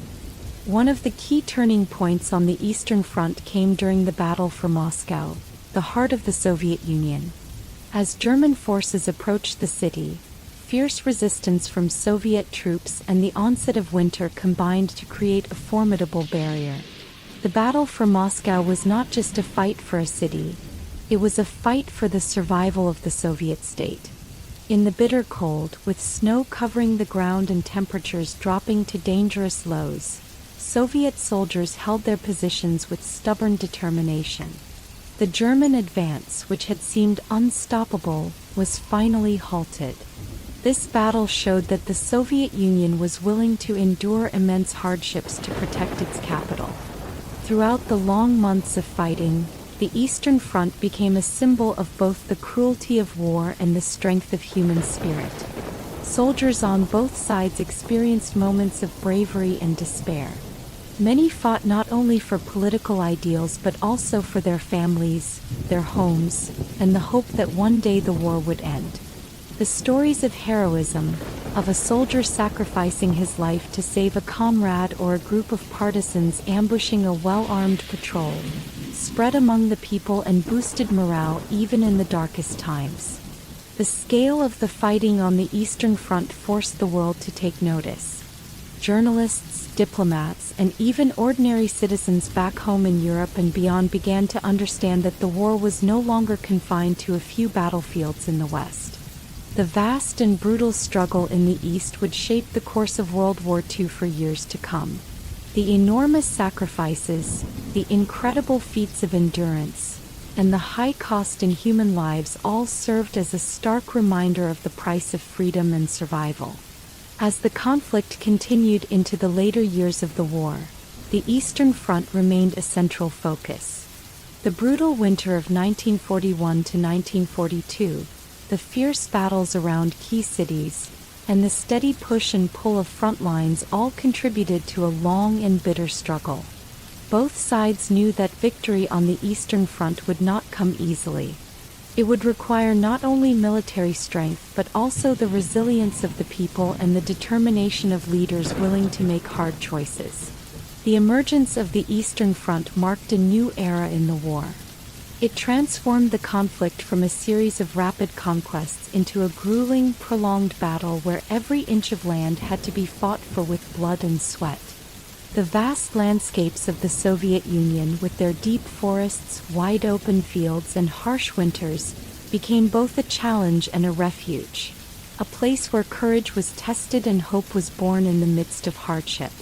In the end, the Eastern Front emerged as a defining chapter of World War II. It was a place where the ambitions of nations clashed with the strength of a people determined to defend their home. The battles fought on this vast stage changed the fate of millions and reshaped the world in ways that are still remembered today. The courage shown by soldiers, the resilience of civilians, and the harsh lessons learned in the snowy fields and dark forests of the East serve as a powerful reminder of what it means to fight for survival and freedom. In the hot, wide deserts of North Africa, a different kind of battle was being fought during World War II. This part of the war took place on vast stretches of sand, rocky plateaus, and ancient cities. The North African campaign saw armies moving across harsh lands where the sun beat down relentlessly and water was scarce. Despite the difficult conditions, both sides fought hard for control of this important region. The story begins in the early years of the war. North Africa was a place of strategic importance. It was a crossroads between Europe, Asia, and Africa. Control of North Africa meant access to valuable resources such as oil and important trade routes across the Mediterranean Sea. For the European powers and for Germany, the desert was not just empty land, it was a key to unlocking new strife. In North Africa, the main players were the British and their Commonwealth allies on one side, and the forces of Italy and later Germany on the other. Italy had long held colonies in this region, including Libya and parts of Egypt. Under the leadership of Benito Mussolini, Italian forces tried to expand their power. However, early in the war they met strong resistance from the British, who were determined to protect their interests in Egypt and the Suez Canal, a vital route for supplies and communication with the rest of the empire. When the war began, Italian forces pushed into Egypt from Libya. Their goal was to capture key cities and move closer to the Suez Canal. At first, the Italians made some gains. They advanced across the desert using tanks, artillery, and infantry. However, their progress was slow and hampered by the harsh desert conditions. The hot winds, shifting sands, and long distances made it difficult to keep equipment running and troops supplied with water and food. The British quickly realized that the desert was not an easy place to fight. They brought in experienced commanders and modern equipment to face the challenge. One of the most famous British generals was General Bernard Montgomery, who later led the Allied forces to many victories in North Africa. Under strong leadership, the British began to organize their defense and launch counterattacks against the Italian forces. One of the key battles in the North African campaign was the Battle of El Alamein. In 1942, near the small town of El Alamein in Egypt, the British and Commonwealth forces met the combined Italian and German armies in a fierce battle. For weeks, both sides fought hard in the desert heat. Soldiers dug in behind makeshift sandbags and used camouflage to hide their positions in the vast dunes. Tanks rolled over the sand and airplanes flew overhead, providing support and reconnaissance. At El Alamein, the British forces stood firm. They had prepared carefully, learning lessons from earlier defeats and successes. With a mix of well-trained infantry, fast-moving tanks, and determined pilots, the British launched a series of attacks that slowly pushed the enemy back. The desert became a place of shifting battle lines, where every small gain was hard fought. The fighting was often close and personal, with soldiers on both sides risking their lives to secure a single ridge or building. In addition to the large set-piece battles, the North African campaign was marked by constant movement and uncertainty. The desert was a place of extremes. Temperatures could soar during the day and drop sharply at night. Sandstorms would sometimes sweep across the landscape, reducing visibility to almost nothing and forcing armies to halt their advance. In these conditions, navigation was a major challenge. Maps could become unreliable when landmarks were covered by swirling sand. Commanders had to rely on experienced local guides and even the stars to know where they were going. For the soldiers fighting in North Africa, life was filled with hardships that went beyond the dangers of battle. They had to cope with the scorching heat, find enough water to drink, and sometimes sleep under open skies where the cold night air could be biting. Many soldiers were far from home, fighting in a land that was as different as night from their native countries. Yet, despite these challenges, they showed great courage and resourcefulness. They built temporary camps, shared scarce rations, and learned to work together in an environment that was as unforgiving as the enemy they faced. The desert also brought out stories of unexpected kindness and bravery. There were times when soldiers on opposite sides met in moments of quiet in the vast emptiness of the desert. In some cases, they exchanged words or even shared water from a canteen, showing that even in the midst of war, human compassion could shine through. These moments, though rare, reminded everyone that beyond the uniforms and the orders, there were individuals with families and hopes. As the campaign went on, the tide of the war in North Africa began to turn. The Italian forces, once thought to be strong in the desert, started to falter. Their equipment was often outdated, and their supply lines were stretched thin across the long distances of the desert. This weakness allowed German forces, under the command of Field Marshal Erwin Rommel, often called the Desert Fox, to step in and support their Italian allies. Rommel was known for his bold maneuvers and his ability to make rapid advances in the desert. His leadership brought both hope and terror. For the Germans, the desert was a place where quick, daring moves could yield great rewards. For the British, Rommel's reputation was a constant reminder of the enemy's cunning and determination. Rommel led his forces through brilliant tactics. He used the mobility of his tanks and the element of surprise to attack the British positions. His troops advanced through narrow desert corridors and outflanked British defenses, creating pockets of confusion and panic. Yet the British soon learned to adapt. With each new attack, they improved their defenses, built better supply depots, and developed methods to repair damaged vehicles quickly. The back-and-forth nature of the campaign meant that both sides were constantly learning and evolving. One important aspect of the North African campaign was the role of the local environment. The desert was not only a place of hardship but also a place with a rich history. Ancient ruins, old caravan routes, and stories of long-forgotten empires dotted the landscape. Soldiers, when they had a moment of rest, would often wander a little off the beaten track and marvel at the remnants of civilizations that had once thrived in these very lands. This mix of ancient history and modern warfare created an eerie backdrop for the battles being fought. The desert seemed to whisper stories of the past, even as new history was being written in the heat and dust. By the latter part of 1942, the struggle in North Africa had reached a critical point. The Allies, now led by General Montgomery, prepared for one final major push against Rommel's forces. In the Battle of El Alamein, the British launched a decisive assault. Using well-coordinated attacks, superior intelligence, and a deep understanding of the desert, they managed to break through the enemy lines. The victory at El Alamein was a turning point in the North African campaign. It marked the beginning of a steady retreat for the Axis forces, who found themselves increasingly unable to hold their ground against the determined Allied advance. As the Axis armies fell back, the desert shifted once more. The once mighty forces of Italy and Germany began a long, difficult withdrawal.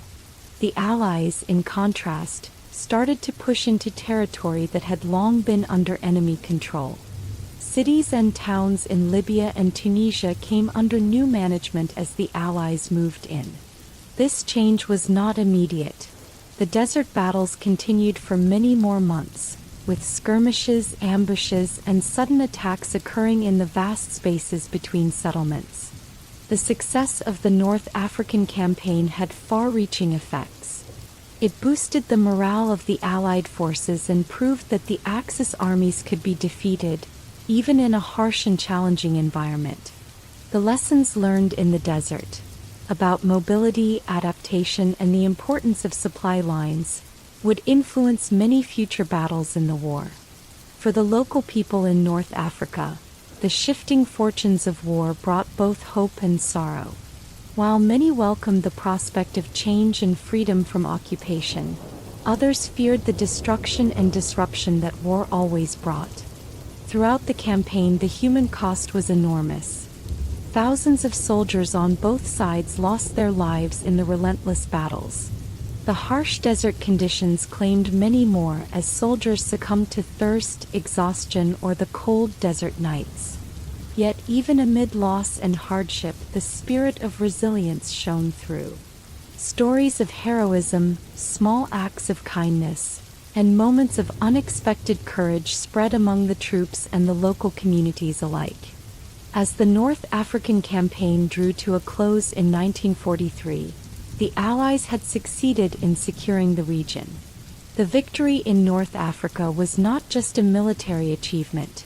It was a turning point that paved the way for further operations in Europe and the Mediterranean. With the Axis forces pushed out, the Allies were able to plan new strategies and set their sights on the next stage of the war. The desert, once a place of intense battle and suffering, now stood as a testament to the courage and determination of those who had fought there. Looking back on the North African campaign, we see a story of contrast. It was a campaign marked by the vast emptiness of the desert, the ancient echoes of history, and the modern roar of engines and artillery. It was a place where the harsh environment tested every soldier, and where both sides had to adapt quickly to survive. The lessons learned in the North African sands, about speed, mobility, and the power of human determination, remained with military leaders for years to come. The legacy of the North African campaign is remembered today in museums, monuments, and the memories of those who passed through the desert during those turbulent times. It is a story of a land where history and modern warfare met, where the courage of ordinary people shone through the darkness of war, and where the fight for control of the desert changed the course of a global conflict. In the early years of World War II, Japan looked beyond its home islands to find new lands, resources, and opportunities. The nation, long proud of its unique culture and traditions, had been modernizing quickly and building a strong military. Many Japanese leaders believed that Japan needed to grow in order to secure its future and become a true world power. Over time, this belief led to a bold policy of expansion into the Pacific and Asia. Japan's expansion began with a feeling of urgency. The country had few natural resources and many citizens.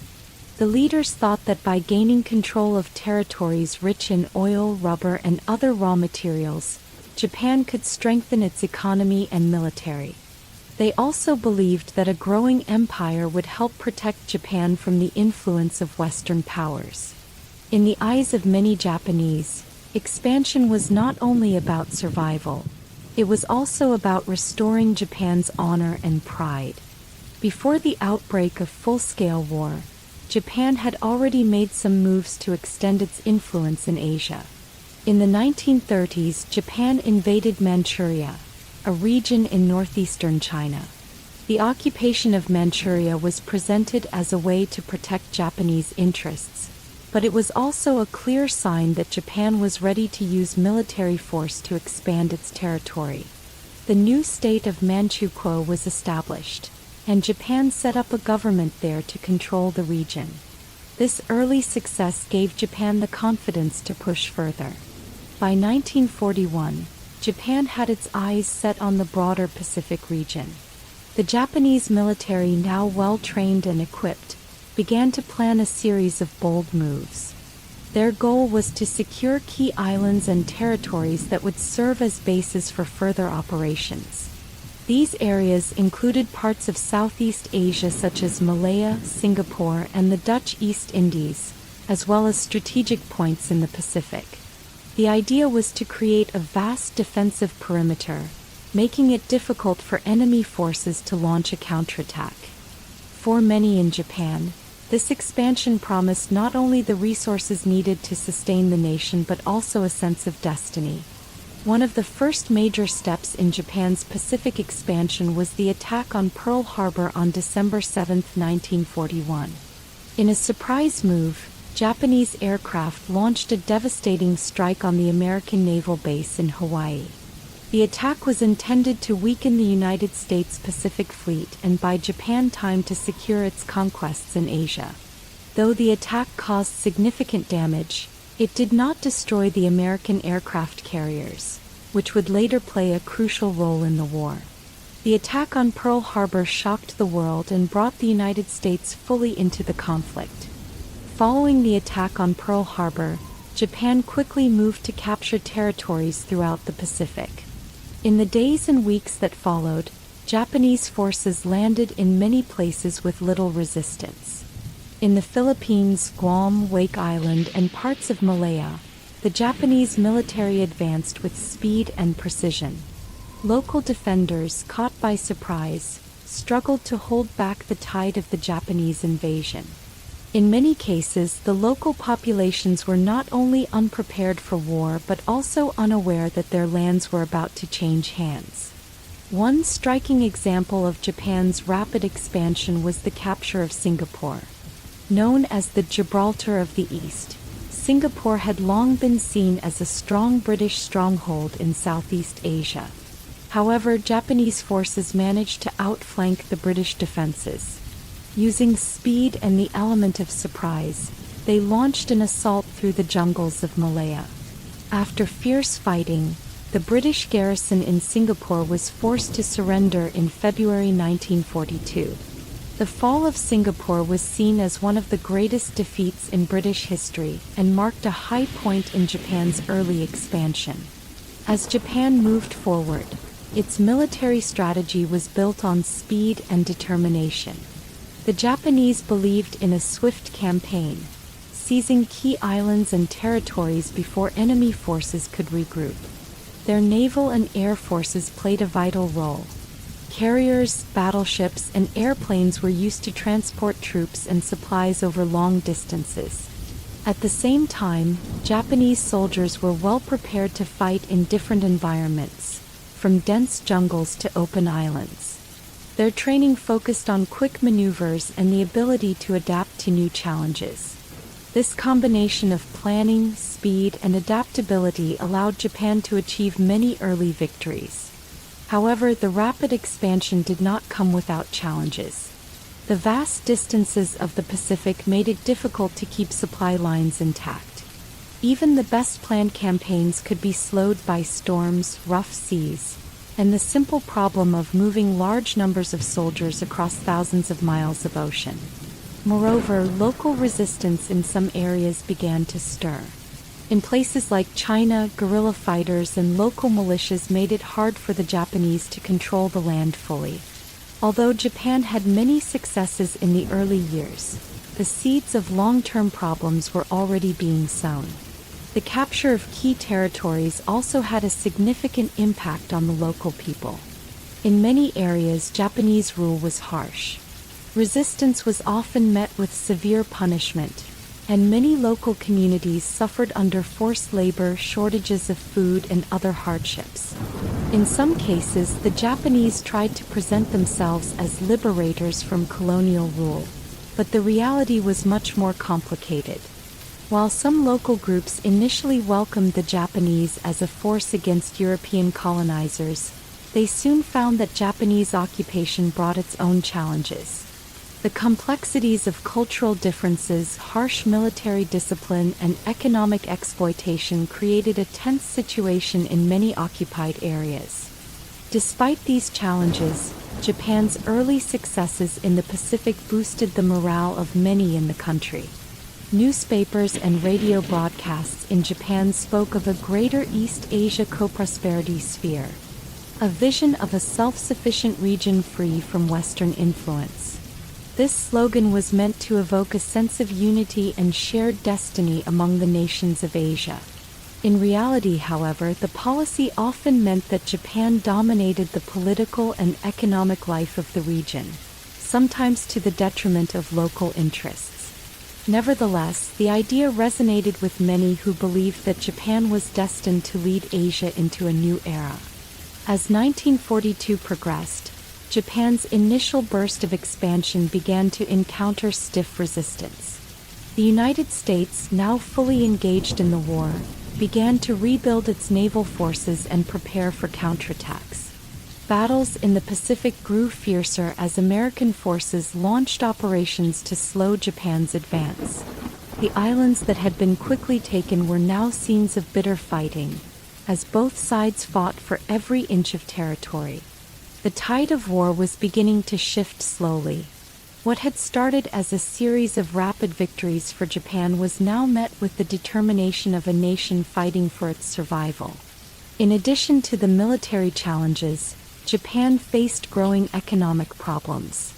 The long supply lines, the cost of maintaining a large army far from home, and the need to support new territories all put pressure on Japan's resources. The early promise of the Greater East Asia co-prosperity sphere began to falter as the practical difficulties of occupation and resistance became clear.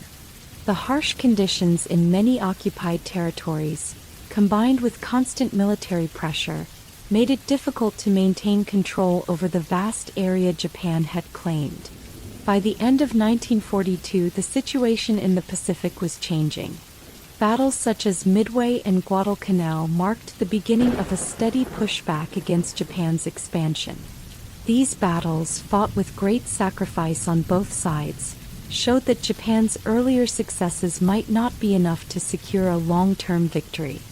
The United States and its allies were learning to fight in the Pacific, adapting their strategies to counter Japan's advantages. Slowly, the momentum of the war began to shift, and the dream of a vast Japanese empire faced new challenges from a determined enemy. The story of Japan's Pacific expansion is a tale of ambition, rapid success, and the harsh realities of war. It began with the hope of a bright future and the promise of a new order in Asia. In the early years, Japan's military might and strategic planning brought swift victories. Territories were captured with speed, and a vision of regional unity under Japanese leadership was broadcast across the islands. However, the cost of expansion soon became evident. The difficulties of long supply lines, the resistance of local populations, and the growing power of enemy forces turned the tide against Japan. For the people of Japan, this period was a time of both pride and hardship. Many believed in the promise of a stronger nation and a better future. Yet, as the war dragged on, the human cost became clear. Families faced loss, communities were torn apart, and the dreams of a peaceful region were replaced by the brutal realities of conflict. The early promise of the Greater East Asia co-prosperity sphere gave way to a long and bitter struggle, a fight that would eventually change the course of the war in the Pacific. In the end, Japan's Pacific expansion marked a significant chapter in World War II. It was a time when one nation dared to reshape the region with its ambitions, only to find that the challenges of war were greater than the promise of glory. The battles fought across islands and oceans, the struggles of soldiers and civilians alike, and the shifting fortunes of an empire are all part of this story. It is a reminder that even the boldest dreams can be challenged by the harsh truths of history, and that the cost of expansion is measured not only in territory but in the lives and hopes of people caught in the tide of war. As the war grew in scale, the world became divided into two major groups of nations.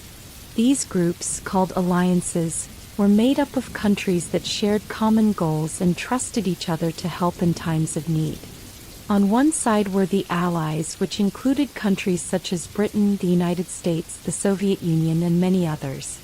On the other side were the Axis powers, led by Germany, Italy, and Japan. Both sides understood that the fight was not only on land and in the air but also on the vast oceans. The war at sea would become a crucial part of the battle, affecting trade, supply lines, and the movement of troops. The importance of the sea had been known for centuries. Control of the oceans allowed nations to trade goods, gather supplies, and move their military forces quickly over long distances. In World War II, the oceans became the lifelines that connected countries. For the Allies, keeping the sea routes open meant that food, weapons, and soldiers could be moved from one part of the world to another. For the Axis powers, attacking these routes was a way to weaken the enemy and try to starve them of necessary resources. One of the first signs of how important the battle at sea would be was seen in the long-running conflict between Germany and Britain. Britain, an island nation, had always relied on its navy for protection. The British Royal Navy was one of the strongest in the world. Its role was to protect the country from enemy ships and to ensure that trade and supplies could reach the islands safely. Early in the war, Germany tried to weaken Britain by attacking its merchant ships. This campaign, known as the Battle of the Atlantic, aimed to cut off Britain's supply lines. German submarines, called U-boats, played a key role in this campaign. They would hide beneath the surface of the ocean and wait for Allied ships to pass by. When a ship was found, a U-boat would attack swiftly and silently. These submarines were very effective in the early years of the war. Many merchant ships carrying vital supplies like food and fuel were sunk by U-boat attacks. The loss of these ships threatened to choke Britain's ability to continue the war. In response, Britain and its allies developed new tactics and technology. They introduced convoy systems, where many ships would travel together with naval escorts to protect them. They also improved their sonar and radar, making it easier to detect and fight against U-boats. Over time, these measures reduced the impact of the U-boat threat, but the battle on the Atlantic remained a long and hard struggle. While the Atlantic was one major area of conflict, other parts of the world saw fierce naval battles as well. In the Pacific, the war at sea was marked by huge carrier battles and intense clashes between fleets. After Japan's surprise attack on Pearl Harbor, the United States found itself drawn into a naval war with Japan. The U.S. Navy, though not as large as some of its adversaries at first, quickly rebuilt its strength. American shipyards turned out new aircraft carriers, battleships, and submarines. The strategy in the Pacific was different from that in the Atlantic. With the vast expanse of ocean between islands, speed and surprise became very important. One of the most famous battles in the Pacific was the Battle of Midway, fought in June 1942. American forces, using intelligence and careful planning, were able to surprise the Japanese fleet. In a matter of days, the balance of power in the Pacific began to shift. The Japanese lost 4 aircraft carriers, a loss that they could not easily replace. This battle showed that even a powerful navy like Japan's could be caught off guard. The victory at Midway boosted Allied morale and marked the beginning of a new phase in the war at sea. The idea of global alliances went beyond military cooperation. The Allies worked together on many levels. They shared intelligence, coordinated strategies, and planned joint operations. This close cooperation was essential for fighting a war that stretched from the Arctic to the tropics. At conferences, leaders such as Winston Churchill, Franklin D. Roosevelt, and Joseph Stalin met to discuss plans and to ensure that each nation's efforts were part of a larger, unified strategy. These meetings were not always easy. Each country had its own ideas and its own interests, but in the face of a common enemy, compromise and collaboration became necessary. The war at sea was not only fought by big navies and famous admirals. Many smaller countries and even local fishermen played their part. In some parts of the world, local boats were used to help transport supplies or to warn of enemy movements along the coast. The community effort to protect sea routes was a reminder that the war touched every corner of the world. In Britain, for example, merchant sailors and civilians worked tirelessly to keep the shipping lanes open. Their courage and determination were just as important as the battles fought by warships. A significant part of the struggle at sea was also about controlling the flow of oil and other resources. Many nations depended on oil to power their ships, tanks, and airplanes. The Axis powers, especially Germany and Japan, tried to cut off these supplies to the Allies by targeting oil tankers. In the Pacific, long supply routes meant that tankers were vulnerable to attack. The loss of oil could bring an entire military campaign to a halt. The Allies, aware of this threat, devoted considerable effort to protecting these critical shipments. Special convoys and air cover were provided to ensure that oil reached its destination, keeping the engines of the Allied war machine running. Another challenge in the war at sea was the vast and unpredictable nature of the ocean itself. Storms, rough seas, and the simple difficulty of navigating vast distances all added to the challenge. Even the most well-trained crews could be tested by nature. Ships sometimes broke down or were damaged by the weather. The ability to repair these vessels quickly became an important factor. Naval bases in places like Gibraltar, Malta, and later in the Pacific Islands became vital hubs where damaged ships were repaired and new supplies were loaded. These bases were like small cities, bustling with activity and full of people working around the clock. As the war continued, technology and innovation played a growing role in the battle at sea. Radar, sonar, and improved communication systems helped fleets detect enemy ships and submarines earlier than ever before. New tactics and strategies were developed to counter the threat of U-boats and enemy aircraft. For example, escort carriers, smaller aircraft carriers that traveled with convoys, provided air cover and added a layer of protection. The development of these technologies and strategies showed that the war at sea was not just about the strength of a navy, but also about innovation and adaptation. The global alliances were also reflected in the way the war was fought on many fronts. While the main fleets engaged in large battles, there were also countless smaller skirmishes and patrols that took place in the vast stretches of the ocean. Every ship, no matter how small, had a part to play in the larger picture. Whether it was a merchant vessel evading enemy submarines or a patrol boat intercepting a suspicious ship, these actions contributed to the overall effort of the Allies to keep the seas safe. The impact of the war at sea extended far beyond the immediate battles. The control of the oceans helped shape the outcome of the entire war. As the Allies slowly gained the upper hand in the Atlantic and the Pacific, they were able to transport millions of troops, vast amounts of supplies, and critical resources from one part of the world to another. This movement of people and goods not only sustained the war effort but also laid the groundwork for the rebuilding of nations after the conflict ended. For the people living far from the front lines, news of naval victories and losses became a source of hope and sometimes sorrow. Radio broadcasts, newspapers, and newsreels brought stories of daring rescues, dramatic battles, and acts of heroism. These stories helped to unite people in the belief that the war could be won, even when the struggle seemed endless. The sense of global community among the Allies grew stronger as countries from different continents came together in a shared fight for freedom and peace.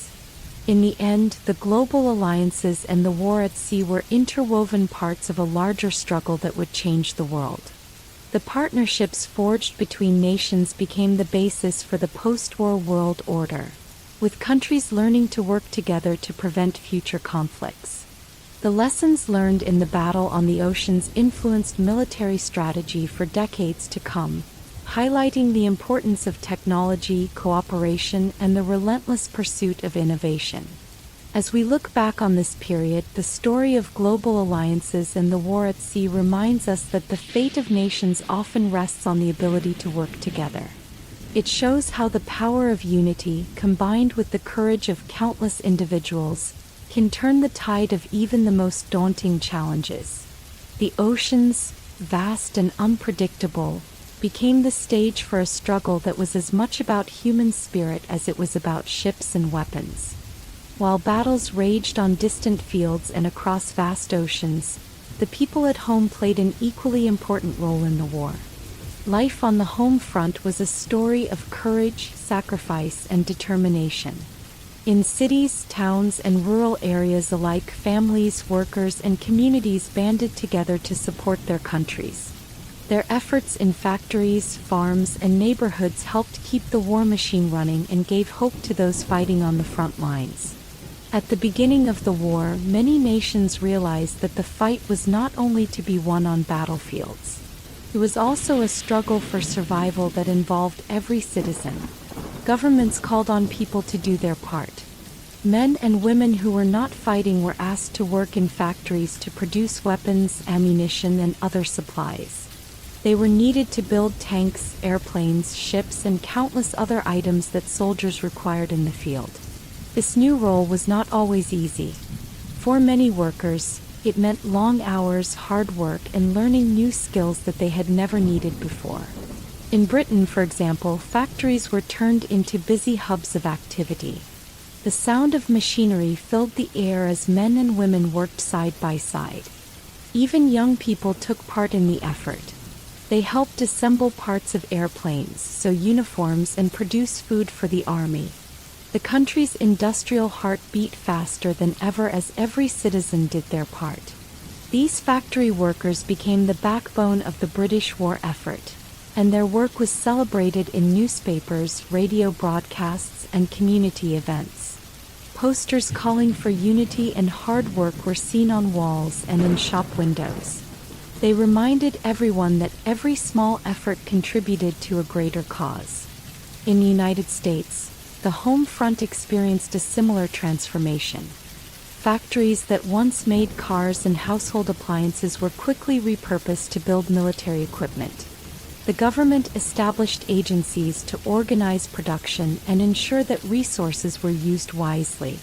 This period saw the rise of the arsenal of democracy, a nickname given to America because of its massive production of war supplies. Factories worked around the clock, and millions of workers found new purpose in contributing to the war effort. The American spirit of innovation and determination shone through, as people developed new methods to increase production and improve quality. The war also brought significant changes to family life. With many men away fighting on the front lines, women stepped into roles that had previously been filled by men. They became welders, mechanics, and truck drivers, and they took on jobs in administration and technology. These changes were not without challenges. Many women had to balance their work with caring for children and maintaining their households. Yet they did so with strength and resourcefulness. Their contribution was critical in keeping the nation running, and their efforts helped change how society viewed the roles of women. Over time, the skills and independence they gained during the war would influence social changes for generations to come. In many countries, the entire community came together to support the war effort. Neighborhoods organized drives to collect scrap metal, rubber, and other materials that could be recycled for military use. In schools, children learned about the importance of saving resources and contributing to the national cause. Community centers held meetings and events where people could share ideas and support one another. These efforts helped build a sense of unity and pride among citizens. The home front was not just about production. It was about the spirit of a nation coming together in the face of hardship. Rationing was another important aspect of life on the home front. With so many supplies needed for the war, food, fuel, and other goods became scarce. Governments introduced ration books and coupons to ensure that everyone received a fair share. At first, many found rationing to be a difficult adjustment. People had to plan meals carefully, and luxury items were a thing of the past. But over time, communities learned to adapt. Families shared recipes that made the most of limited ingredients, and neighbors often traded goods and ideas to help each other get by. Rationing became a symbol of the shared sacrifice that everyone, from soldiers to civilians, was making. In addition to these daily sacrifices, the home front also saw a great deal of emotional strife. Many families received letters from soldiers, telling of the dangers they faced and the hope that they would soon return home. These letters, often read aloud at family gatherings, became treasured messages of courage and connection. People would gather around the radio to listen to speeches from their leaders, whose words helped to lift spirits and remind everyone of the importance of their work. In these moments, despite the hardships, there was a sense of pride in being part of a larger effort that was working to bring peace and freedom to the world. The home front was also marked by the efforts to care for those who had been wounded in battle. Hospitals and clinics worked around the clock to treat injured soldiers, and ordinary citizens volunteered as nurses, cooks, and caregivers. In many cases, the community's care was as important as the medical treatments themselves. Volunteers visited hospitals, brought comforts to those recovering, and helped support the families of soldiers. Their compassion and dedication were a powerful reminder that even in the darkest times, humanity could shine through. In some countries, the war on the home front also led to new forms of art and culture. Music, theater, and literature became ways for people to express their hopes, fears, and dreams. Songs of patriotism and resilience filled the airwaves, and plays and films often featured stories of bravery and sacrifice. These cultural expressions helped people cope with the daily realities of war and served as a reminder that life, even in difficult times, had beauty and hope. The economic impact of the war was profound. In many nations, the efforts on the home front helped to pull countries out of depression and unemployment. The need for production meant that jobs were created, and new technologies were developed at a rapid pace. Although the war brought destruction and loss, it also spurred innovation and progress. In the years following the conflict, many of these advancements would help rebuild economies and improve living standards. The home front, with its blend of hardship and creativity, laid the groundwork for the post-war recovery. The home front was not without its tensions, however. The great demands of the war sometimes led to shortages and long lines at shops. There were disagreements over how resources should be shared, and some groups felt that they were asked to give more than others. Despite these challenges, the overall spirit was one of cooperation. Leaders and community organizers worked hard to address problems and find solutions that would benefit everyone. In many cases, these efforts led to reforms and changes in government policy that lasted long after the war had ended. In the end, the story of the home front is a story of ordinary people rising to extraordinary challenges. Their work in factories, farms, hospitals, and neighborhoods was as critical to the war effort as the battles fought on distant fields. The sacrifices made at home helped ensure that soldiers had the supplies they needed, that communities remained strong, and that the hope for a better future endured. The home front was a place where the ideals of unity, hard work, and resilience were put into practice every day. Looking back, we see that the contributions of the home front were essential to the victory of the Allies. The combined efforts of millions of citizens not only supported the military but also built a foundation for a post-war world where cooperation and progress could flourish. The lessons learned on the home front, of community, sacrifice, and shared purpose, continue to inspire people today. They remind us that in times of great challenge, every action counts, and that together ordinary people can achieve extraordinary things. Across many occupied countries, ordinary people chose to stand up against the enemy by working in secret. They formed underground groups and resistance movements that became a symbol of hope and defiance. These groups came from all walks of life: workers, students, farmers, and even former soldiers. They did not wear uniforms or fight in formal battles. Instead, they used stealth, courage, and clever ideas to disrupt enemy plans and help the Allied cause. In countries like France, Poland, and Yugoslavia, where occupation was harsh and freedoms were stripped away, resistance groups began to appear almost as soon as the enemy took control. In these occupied lands, life was marked by fear, but also by a strong desire to be free. People knew that if they could work together in secret, they might slow down the enemy and give hope to their fellow citizens. In France, for example, A network of secret groups emerged in every corner of the country. These groups were known by many names. Some called themselves the Maquis, while others had local names. In the forests and hidden villages, men and women met in secret. They planned small acts of sabotage such as cutting telephone lines, blowing up bridges, or attacking enemy supply trucks. These acts were dangerous, and those who took part risked arrest, torture, or even death. Yet the French resistors felt that every small act was a step toward reclaiming their nation. The French underground did not act alone. They often received help from Allied airmen who had been shot down over enemy territory. These pilots were sometimes rescued by local villagers who hid them in barns or secret basements. In return, the downed airmen would provide news from the outside world and sometimes even bring new supplies. The exchange of information was vital. Resistance fighters sent reports on enemy movements and planned attacks to the Allied forces. These secret messages were often carried by bicycle couriers or hidden in everyday items, ensuring that the enemy would never suspect their true purpose.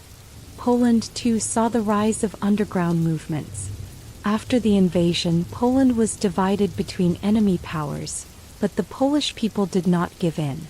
They organized a large and determined resistance known as the Home Army. This group carried out acts of sabotage and intelligence gathering. They planned operations to disrupt enemy communication and logistics.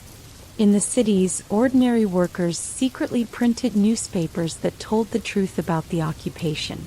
These underground publications spread messages of hope, informing people of the true state of the war and urging them not to lose faith.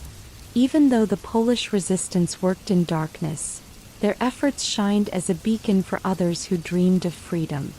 In Yugoslavia, the story of resistance was equally powerful. Here, the partisan groups grew quickly in the rugged hills and mountains. Led by charismatic leaders, these partisans fought not only against the enemy soldiers but also worked to unite the diverse groups of people in their region. Their battles were often close and personal, fought in the wild countryside where every tree and hill could hide a fighter. The partisans used hit-and-run tactics, ambushing enemy patrols and then melting back into the landscape. They lived off the land, moving quietly and slowly building trust among local communities. In time, their determination forced the enemy to divert troops and resources away from the front lines, weakening the overall war effort. The courage of resistance fighters was not limited to Europe. In other parts of the world, underground movements played a role in the fight against occupation. In Southeast Asia, local groups fought against Japanese forces. These movements were often led by community elders, farmers, or teachers. They set up secret networks in the dense jungles, using the natural landscape as a shield from enemy detection.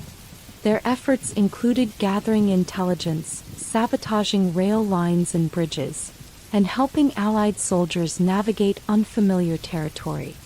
In these regions, the local population's deep knowledge of the land was a powerful weapon against a better-equipped enemy.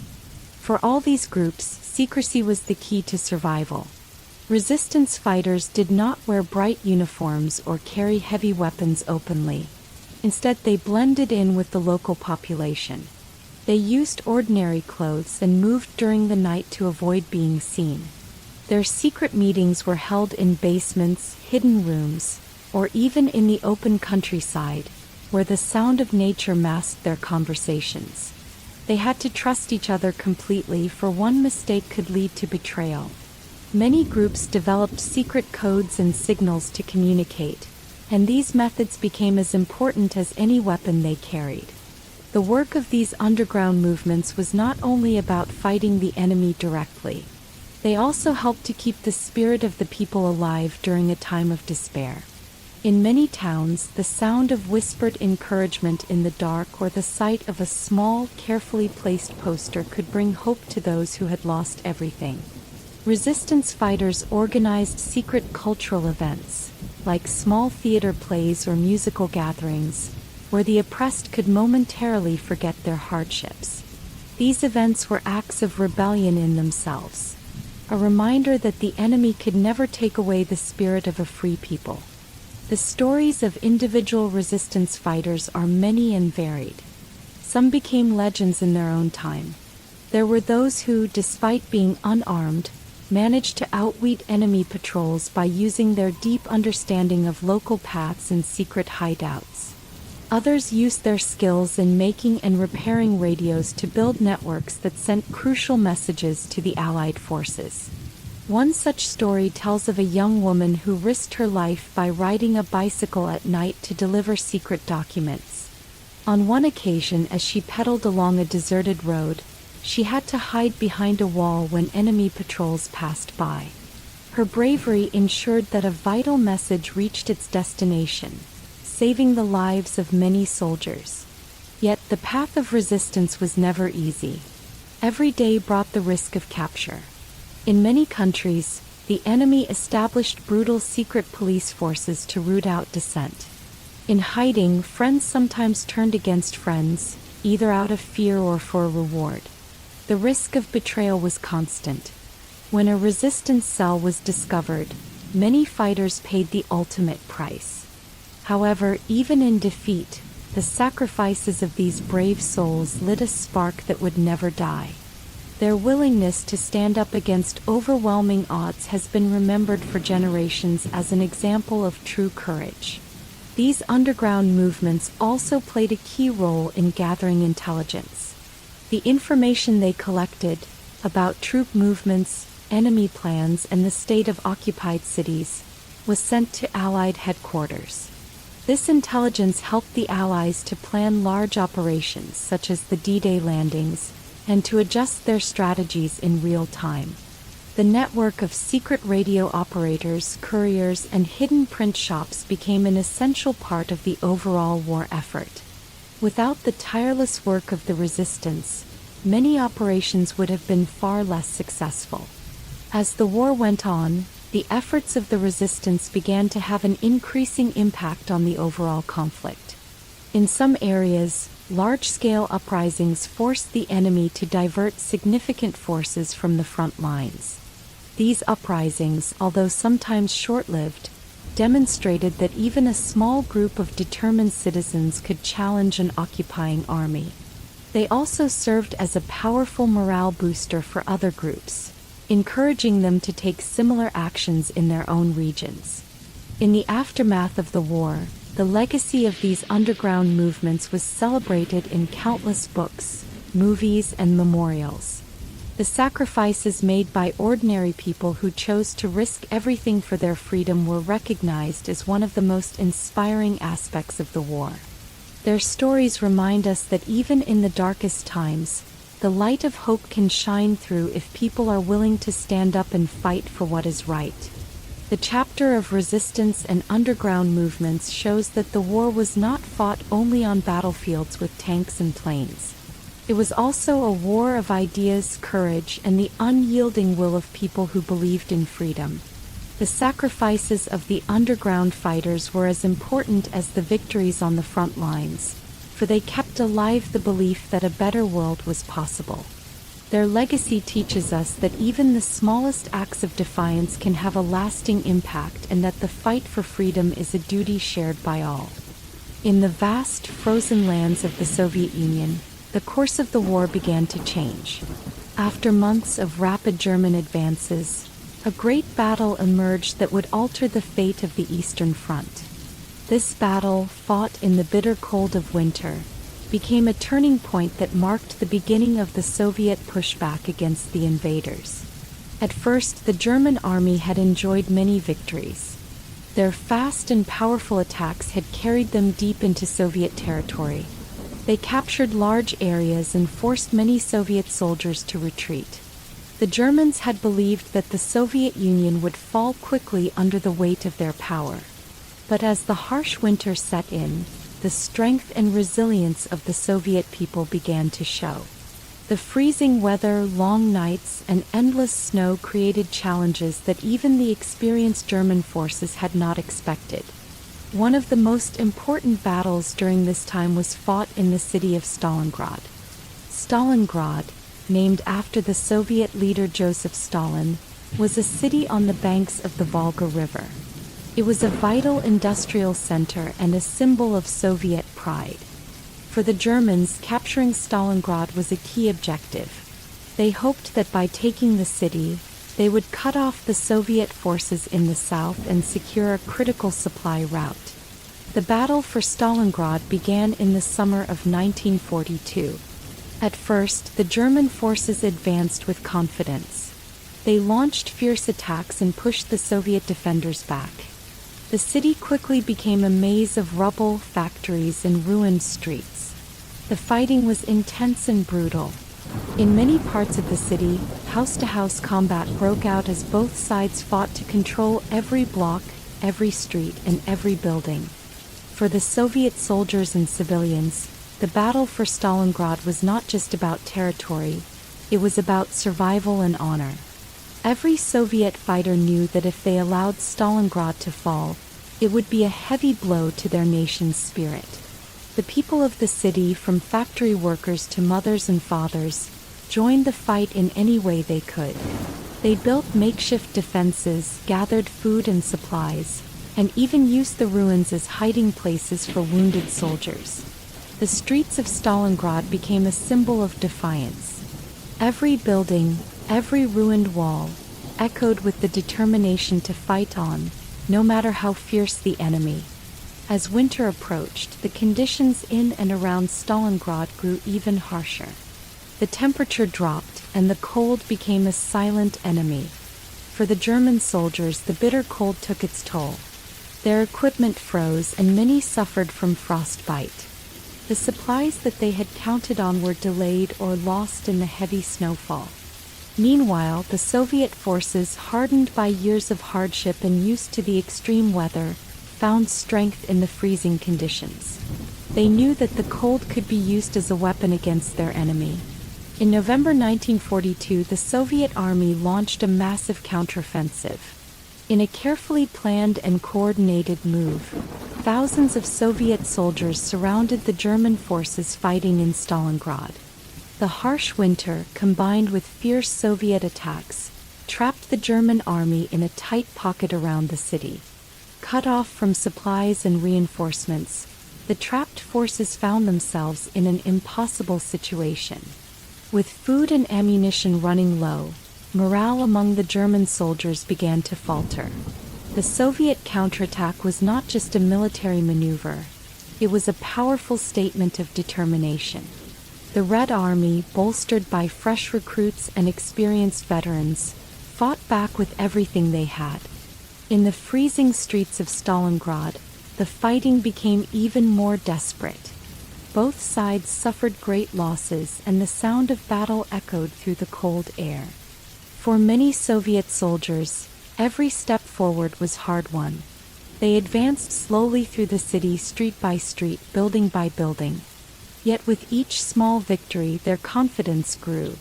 The turning point at Stalingrad had far-reaching consequences. Once the German forces were encircled, the hope of a quick victory began to fade. The battle turned into a long and bitter struggle. Despite orders from high command to break out, the German soldiers found themselves trapped by the relentless Soviet assault and the brutal winter. As days turned into weeks, the situation grew more desperate. The encircled forces had no choice but to surrender.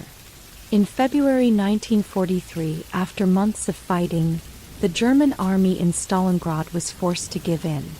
The loss was a heavy blow, a clear sign that the invaders had met their match in the Soviet Union. The victory at Stalingrad became a symbol of hope and resistance for the entire Soviet Union.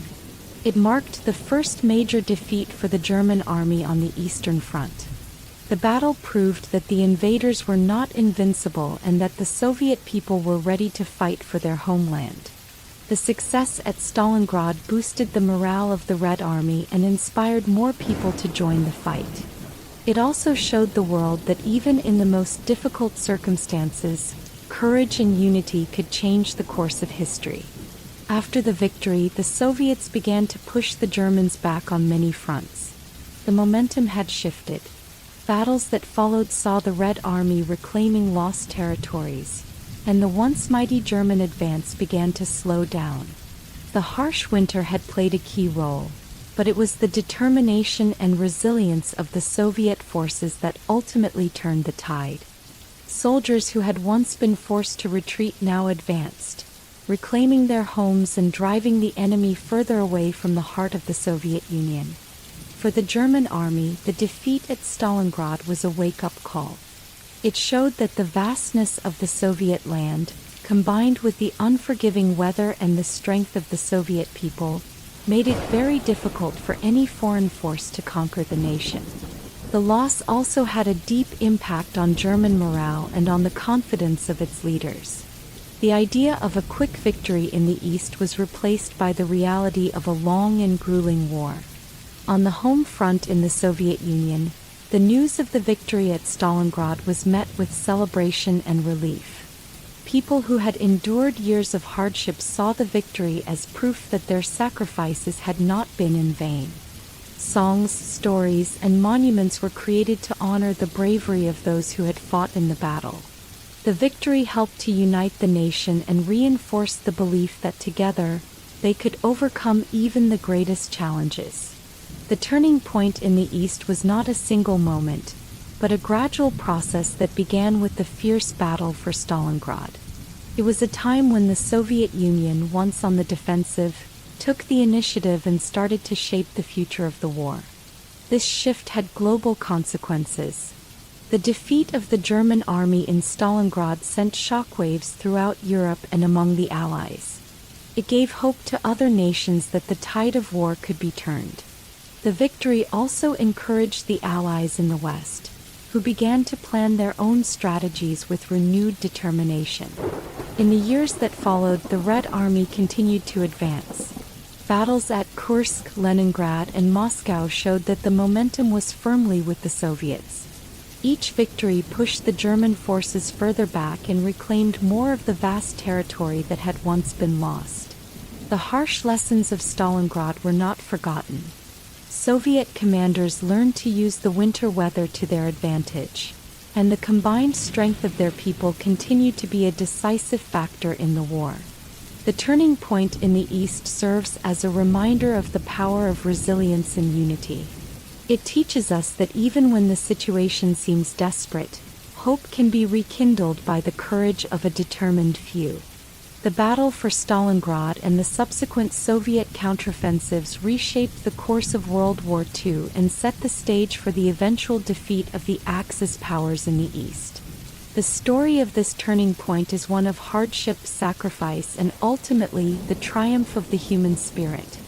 As we look back on this period, the lessons from the Eastern Front remind us that no matter how powerful an enemy may seem, the strength of a united people can change the fate of nations. The victory at Stalingrad and the turning of the tide in the East stand as a testament to the determination, bravery, and sacrifice of countless soldiers and civilians who fought for their home and their freedom. In World War II, new inventions and smart ideas about gathering secrets played a big role in changing the course of the war. This period saw the rise of radar, code breaking, advanced aircraft, and other tools that helped one side gain an advantage over the other. Both the Allies and the Axis powers worked hard to improve their technology and to spy on their enemies. Their work in technological warfare and intelligence became a hidden battle that was as important as the fighting on the front lines. One of the most important inventions during the war was radar. Radar is a system that uses radio waves to detect the location and speed of distant objects, such as enemy planes or ships. In the early years of the war, Britain built a network of radar stations along its coasts. These stations could detect German aircraft long before they reached British shores. When a group of enemy planes was spotted on the radar, the British could quickly send fighters to intercept them. This early warning system gave the Royal Air Force a huge advantage. In battles such as the Battle of Britain, radar helped British pilots know where the enemy was coming from, allowing them to respond faster and more effectively. Another major breakthrough came from the world of code breaking. Before the war, many countries used secret codes to send messages. However, these codes were often not as secure as people thought. In Britain, a team of mathematicians and cryptographers worked at a secret place called Bletchley Park. Their task was to break the codes used by the German military, especially those made by the Enigma machine. The Enigma machine was used by the Germans to scramble messages into secret codes that were very difficult to understand. The team at Bletchley Park managed to crack the code, a task that many had thought impossible. By reading the enemy's secret messages, the Allies were able to learn about planned attacks and troop movements. This information helped the Allied forces to plan their own operations and to avoid surprise attacks. The success of code breaking at Bletchley Park is often seen as one of the key factors that led to the eventual victory of the Allies. Aircraft also played a vital role in technological warfare. World War II was one of the first conflicts where airplanes were used on a massive scale. Both sides developed faster and more advanced fighter planes, bombers, and transport aircraft. These machines allowed for quick strikes and long-range missions. The development of jet engines in the later years of the war brought even greater speed and power. For example, the German Messerschmitt Me 262 was one of the first jet fighters. Although it came too late to change the outcome of the war, it marked the beginning of a new era in air combat. Meanwhile, the United States produced long-range bombers that could carry heavy loads of bombs across continents. The ability to strike deep into enemy territory from the air changed the nature of warfare. Air raids became a common tactic, and cities, factories, and military bases were all vulnerable from the sky. Submarines were another area where technology made a big difference. In the Atlantic, German U-boats, submarines, were used to attack Allied ships. These stealthy vessels could move below the surface of the ocean, making them hard to detect. Early in the war, U-boats sank many merchant ships carrying supplies to Britain. This threat forced the Allies to come up with new tactics. Convoy systems were set up, where groups of ships traveled together with naval escorts to protect them. The Allies also improved sonar, a tool that uses sound waves to locate objects underwater. With better sonar, the Allied navies were eventually able to find and attack U-boats more effectively. The battle between U-boats and Allied ships in the Atlantic was a race of wits and technology. The side that could better protect its supply lines had a great advantage in the overall war effort. Another important part of technological warfare was the development of rockets and long-range artillery. The Germans made early use of a rocket called the V-1, sometimes known as the buzz bomb, because of the sound it made as it flew. They also developed the V-2 rocket, which was the world's first long-range guided ballistic missile. These weapons were used to attack cities in Britain and other countries. Although the rockets caused fear and damage, they were not accurate enough to be a decisive weapon. Nevertheless, they showed that technology could be used in new and unexpected ways, and they paved the way for future developments in missile technology. Intelligence gathering went far beyond simply reading enemy codes. Both sides set up elaborate spy networks and used every tool available to learn about their opponents. Spies, couriers, and covert agents risked their lives to pass along important information. In occupied countries, resistance fighters often collected details about enemy positions and movements. They would then pass this information to Allied intelligence through secret channels. In some cases, everyday citizens became heroes by simply sharing what they knew. Newspapers, radio broadcasts, and personal letters sometimes contained hidden messages that helped guide military actions. The exchange of information was a dangerous game. One mistake could lead to imprisonment, torture, or death. But for many, the cause of freedom was worth the risk. The role of technology in warfare was not limited to the battlefield. It also affected how governments and military leaders made decisions. With better communication systems, commanders could coordinate large-scale operations with greater precision. Radio communication allowed messages to travel quickly over long distances. Mobile command centers in tanks and vehicles kept generals connected with the front lines. Maps and aerial photographs taken by spy planes or drones gave leaders a clear picture of the battlefield. This information allowed them to plan attacks, reposition forces, and respond to enemy movements in real time. In a war where every minute counted, these technological advances helped turn the tide in many critical battles. The work done by engineers, scientists, and technicians was a crucial part of the war effort. In factories and laboratories, teams worked day and night to improve existing weapons and invent new ones. The sense of urgency was strong. Every new invention could save lives and bring the Allies one step closer to victory. Innovations in radar, aircraft, and code breaking did not come easily. They were the result of countless experiments, tests, and sometimes failures. Yet each breakthrough brought a new hope. The collaboration between scientists and military leaders helped ensure that new ideas were quickly turned into tools that could be used in battle. On the home fronts, the impact of these technological advances was also felt. Factories that had been retooled to produce war supplies used the latest machines and production techniques. Workers received training in new technologies that were once only seen in laboratories.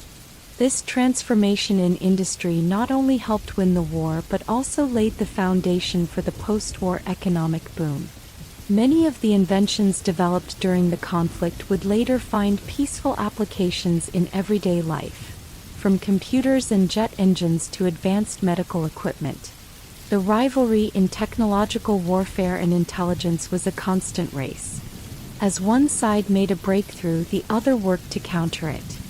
For example, when the Allies began using radar to detect enemy aircraft, the Axis powers tried to develop countermeasures, such as radar jammers. In response, the Allies improved their radar systems even further. This back and forth continued throughout the war, with each side striving to outsmart and outpace the other. In many ways, the war became a contest of brains as much as of brawn. The side that could best harness the power of technology often gained the upper hand in battle. The story of technological warfare and intelligence is filled with examples of bravery and ingenuity. Many unsung heroes, engineers, codebreakers, pilots, and spies, worked behind the scenes. Their contributions were often hidden from public view, but they were essential to the overall victory. In classrooms, laboratories, and secret rooms, these individuals pushed the limits of what was possible. Their work required not only technical skill but also creativity and perseverance. The tools they developed changed the nature of warfare forever. As the war came to an end, the lessons learned from technological warfare and intelligence left a lasting impact on the world. The importance of gathering information, using new inventions, and adapting quickly to changing conditions became clear. Governments around the world recognized that technology could shape not only battles but the future of entire nations. The innovations of World War II spurred the growth of industries in the decades that followed. Today, many of the techniques and tools developed during the war are still in use, a testament to the lasting power of human ingenuity. Looking back, it is clear that technological warfare and intelligence played a major role in the outcome of World War II. These advances helped to protect nations from surprise attacks, allowed commanders to make better decisions, and gave the Allies a critical edge over their enemies. The combination of science, technology, and brave individuals working in secrecy turned the tide of the war. Their legacy reminds us that even in the midst of great conflict, the light of human creativity and determination can shine through. In the early years of the war in the Pacific, Japan had achieved a series of stunning victories. Islands and territories fell quickly under Japanese control, and the idea of a vast Japanese empire seemed possible. However, as the war went on, the momentum began to change. The Allies, led by the United States and supported by Australia, Britain, and other nations, started to regroup and strike back. The tide of war in the Pacific began to turn, marking the start of a long and difficult campaign to push back the Japanese forces. One of the first signs that the war was shifting was the hard-fought Battle of Midway in June 1942. Before Midway, Japan had enjoyed many quick successes, but American forces, using careful planning and secret intelligence, set a trap for the Japanese fleet. At Midway, American aircraft from carriers surprised the Japanese, sinking 4 of their carriers. This loss was a shock to Japan, as carriers had been the heart of their naval power. The victory at Midway gave the Allies a much-needed boost in confidence and showed that the Japanese Navy was not invincible. After Midway, the United States began to build up its naval and air forces even more. Shipyards on the west coast of America turned out new aircraft carriers, battleships, and submarines at an impressive pace. American pilots, many of them young and determined, trained hard and became experts at fighting in the vast Pacific Ocean. Their efforts, combined with improved tactics and the element of surprise, set the stage for further Allied victories. The Japanese, on the other hand, faced difficulties as their supply lines grew longer and their losses mounted. It became harder for them to replace lost ships and planes. One of the major turning points after Midway came with the Guadalcanal campaign, which started in August 1942. Guadalcanal is a small island in the Solomon Islands, and its airfield was seen as key to controlling the surrounding waters. The battle for Guadalcanal was unlike the earlier, rapid Japanese conquests. It turned into a long, bitter struggle for control of the island. Both sides suffered heavy casualties as fierce ground battles were fought in dense jungle, and naval clashes took place around the island. For the American forces, Guadalcanal was a test of endurance and courage. Marines landed on the island and established a foothold near the airfield. They were soon attacked by Japanese soldiers who were determined to reclaim the island. The fighting was close and brutal, with soldiers engaged in hand-to-hand combat in the thick jungle under a hot sun. Despite the challenges, the Americans held on. They built defensive positions, repaired the damaged airfield, and used every advantage they could find, including the natural cover of the jungle.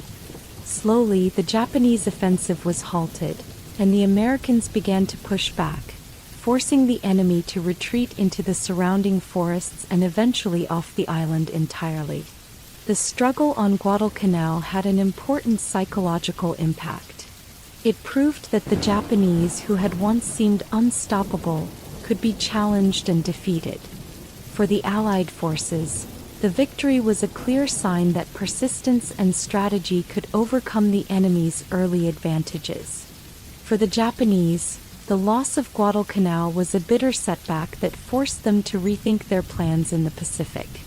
The battle also marked the start of a war of attrition in the Pacific, where the enemy's ability to replace losses became as important as winning quick battles. As the Allies grew stronger, they began to adopt a strategy known as island hopping. Instead of trying to capture every Japanese-held island, American commanders decided to focus on a few key islands that could serve as stepping stones toward Japan itself. This approach allowed them to bypass heavily fortified islands and instead concentrate on securing those that were most important for future attacks.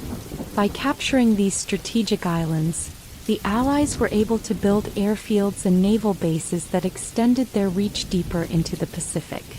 Each island gained made it easier to launch new operations and to cut off Japanese supply lines.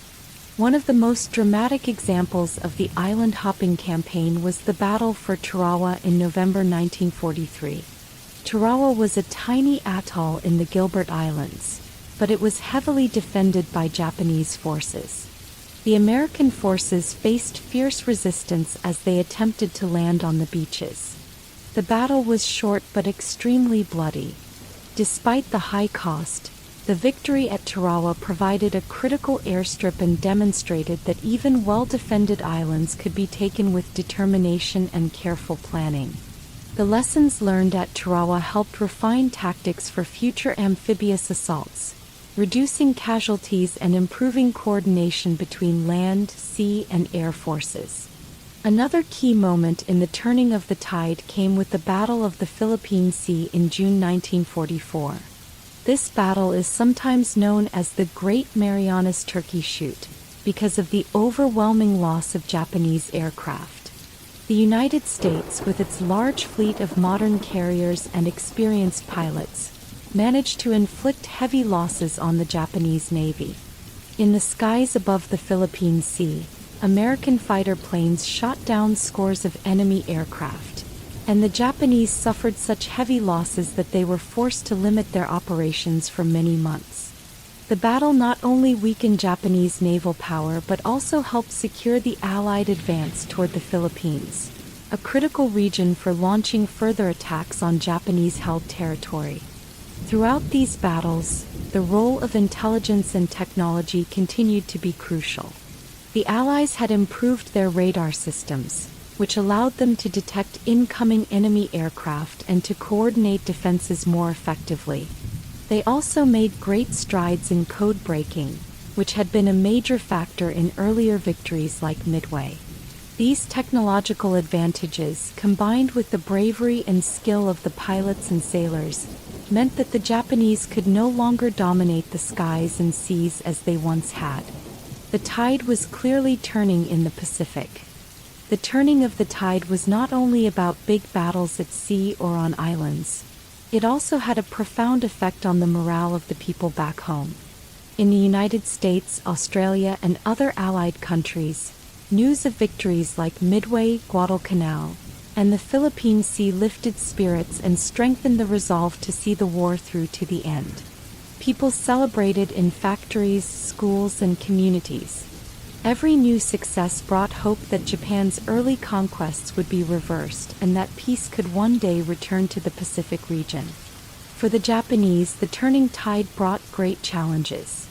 Their early successes had built up a sense of invincibility, and the sudden shift in momentum was a harsh blow. Supply shortages, dwindling reinforcements, and the loss of strategic positions meant that the Japanese military had to fight a defensive war rather than continuing its rapid expansion. This change forced the Japanese to reallocate resources and to try to hold on to the islands they had captured. The fighting became more desperate as the Allies moved closer to Japan itself, and the once bold offensive turned into a long, draining struggle for survival. As the war in the Pacific continued into 1944 and 1945, the island-hopping strategy and relentless Allied advance brought the forces ever nearer to the Japanese home islands. Battles on islands like Iwo Jima and Okinawa would soon become the final steps before a possible invasion of Japan. These battles were marked by fierce resistance from Japanese soldiers and civilians, who fought with a determination born of desperation. The heavy losses on both sides underscored the human cost of the conflict and the high stakes of the war in the Pacific. The changing tide in the Pacific was also evident in the increasing coordination between Allied forces. Navies, air forces, and ground troops worked closely together, sharing intelligence and coordinating attacks. This level of cooperation had not been possible in the early years of the war, when the Axis powers had enjoyed rapid victories through speed and surprise. Now, the combined strength and unity of the Allied nations allowed them to tackle the formidable challenges posed by the Japanese. The careful planning and joint operations meant that every island captured, every supply line cut off, brought the Allies closer to their ultimate goal. By the time the Allies were preparing for the final phases of the war in the Pacific, the shift in momentum was complete. The Japanese, once the architects of swift and bold conquests, were now on the defensive. The battles that followed would test the limits of endurance and courage on both sides. However, the turning of the tide in the Pacific had set in motion a series of events that would eventually lead to the end of the war. The relentless advance of Allied forces, combined with the strategic use of technology, intelligence, and innovative tactics, created an unstoppable force that would reshape the future of the region. In the end, the story of the Pacific in World War II is one of dramatic change. It began with rapid Japanese expansion and ended with a long, hard fight to reclaim lost territory. The turning of the tide in the Pacific was marked by key battles, brilliant strategies, and the steadfast determination of those who fought for freedom. It reminds us that even when an enemy seems powerful, perseverance, unity, and smart planning can change the course of history. World War II saw the rise of air power as a key force in shaping the outcome of battles. With new technology and faster planes, both sides began to use strategic bombing and air combat in ways never seen before. This chapter tells the story of how air war changed the way nations fought, influenced morale on the home front, and helped determine the course of the war. At the start of the war, many believed that air attacks were only meant to support ground troops. However, as the conflict grew, leaders on both sides realized that controlling the skies could be a decisive advantage.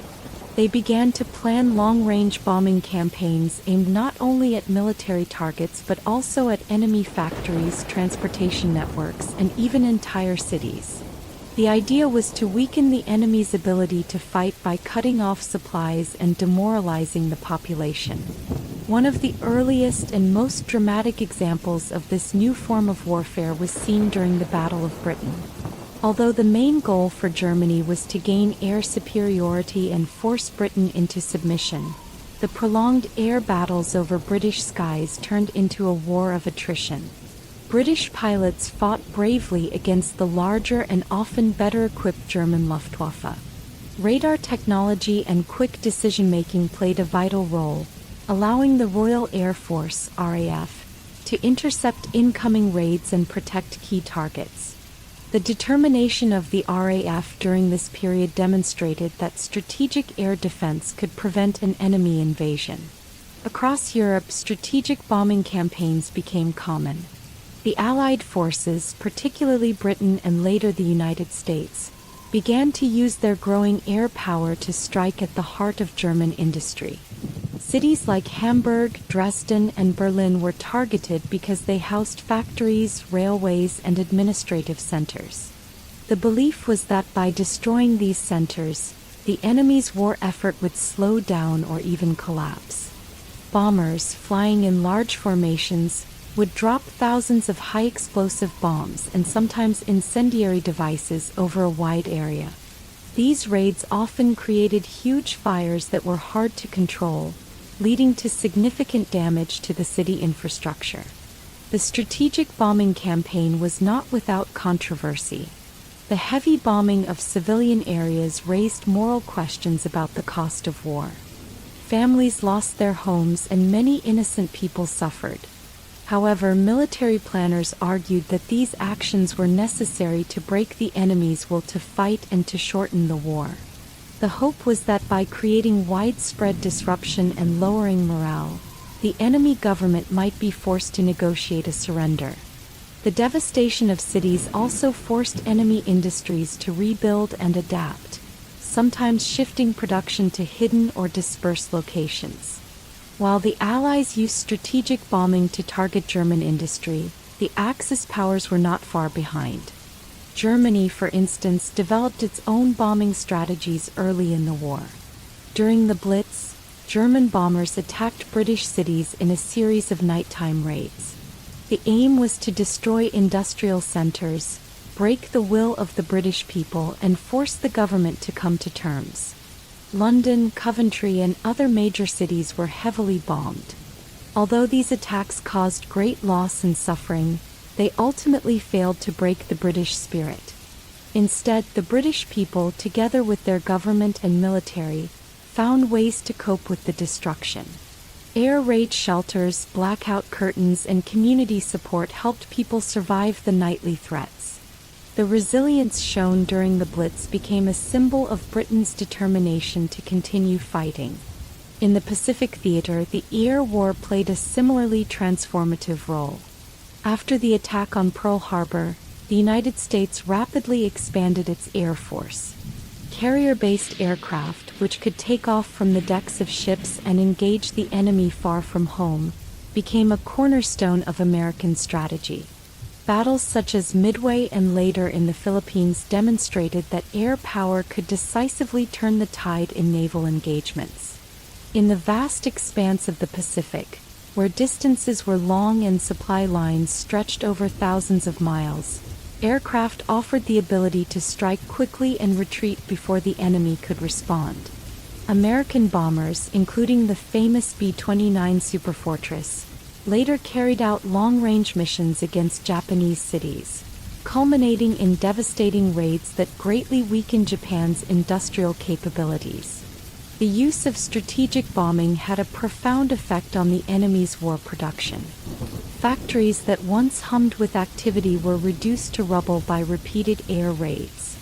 Rail networks, which were essential for moving troops and supplies, were disrupted, causing delays and shortages. In some cases, the loss of critical infrastructure forced the enemy to divert resources from the front lines to repair and rebuild. This constant pressure helped to erode the enemy's capacity to wage war over the long term. In addition, the psychological impact of repeated bombing was significant. The sight of burning cities and the fear of another raid added to the stress on civilians and military personnel alike. While this did not always break the enemy's will to fight, it forced governments to make difficult decisions about how to protect their people and resources. The air war also led to rapid technological advances. Both sides invested heavily in developing better aircraft, more accurate bombs, and improved navigation systems. Innovations such as the Norden bomb sight allowed bombers to drop their payloads with greater precision. At the same time, new forms of defensive technology like anti-aircraft guns and fighter interceptors were developed to protect key targets. The constant cycle of innovation, where one side's advancement was met with a countermeasure by the other, pushed the limits of what was technologically possible. These advances not only shaped the outcome of the war but also laid the groundwork for post-war developments in aviation and military strategy. Another important aspect of the air war was the role of intelligence. Code-breaking and reconnaissance flights were critical in planning bombing raids. Aerial photographs taken by spy planes allowed commanders to see the layout of enemy cities, factories, and defenses. This information was used to plan attacks that would maximize damage while trying to minimize the risk to friendly forces. In some cases, weather reports and detailed maps were combined with intelligence to choose the best times and routes for missions. The success of strategic bombing often depended on the quality of the intelligence that preceded it. The air war was not solely about technology and tactics. It also involved the human element. Pilots, bombardiers, navigators, and the ground crews who maintained the aircraft all played crucial roles. Their training was rigorous and the risks they faced were enormous. Many young men and women lost their lives in the skies, and their sacrifice is remembered with honor. The stress of flying dangerous missions over enemy territory, the cold nights spent in open cockpits, and the knowledge that a single mistake could be fatal were all part of the daily reality for those involved in the air war. Despite these challenges, the determination of these airmen helped to build a legacy of bravery and innovation that continues to inspire future generations. For civilians on the home fronts, the effects of the air war were both visible and deeply felt. In cities that were targets for bombing, life changed dramatically. Schools and workplaces adapted to the threat by holding drills and establishing warning systems. Communities built makeshift shelters and organized relief efforts to support those affected by the raids. Despite the destruction, people found ways to maintain their routines and support each other. The shared experience of living through the air war created a sense of unity and purpose among civilians, even as they endured hardship and loss. The impact of strategic bombing and the air war extended beyond the immediate military outcomes. The devastation caused by air raids prompted debates in the years after the war about the ethics and effectiveness of bombing campaigns. Historians and policymakers have studied the air war to understand both its successes and its costs. Many agree that while strategic bombing helped to shorten the war by crippling enemy industries and lowering morale, it also resulted in significant civilian suffering. These reflections have influenced modern military strategies and international laws about warfare, emphasizing the need to balance military objectives with the protection of innocent lives. In the final analysis, the air war of World War II was a turning point in military history. It demonstrated that control of the skies could alter the balance of power on the battlefield and influence the broader course of the conflict. From the skies over Britain during the Blitz to the long-range bombers in the Pacific, aerial warfare transformed the way wars were fought. The combination of technology, intelligence, and the human spirit made the air war a decisive factor in the Allied victory. As we look back on this chapter of history, we remember the sacrifices made by those who took to the skies and the communities that endured the thunder of bombing raids. Their story is one of courage, innovation, and resilience in the face of relentless adversity. The legacy of strategic bombing and the air war continues to shape our understanding of conflict, reminding us that even in the midst of destruction, hope and determination can rise above the flames. By 1943, the war in Europe had taken many twists and turns. After years of conflict on many fronts, the Allies decided to open a new front by invading Italy. This campaign would play a crucial role in weakening the Axis powers and helping to bring an end to the war. The invasion of Italy was not only a military operation but also a turning point in the hearts and minds of the Italian people. It marked the beginning of a long, hard road toward freedom and the end of fascist rule in Italy. Italy, led by Benito Mussolini and his fascist regime, had been a key member of the Axis powers.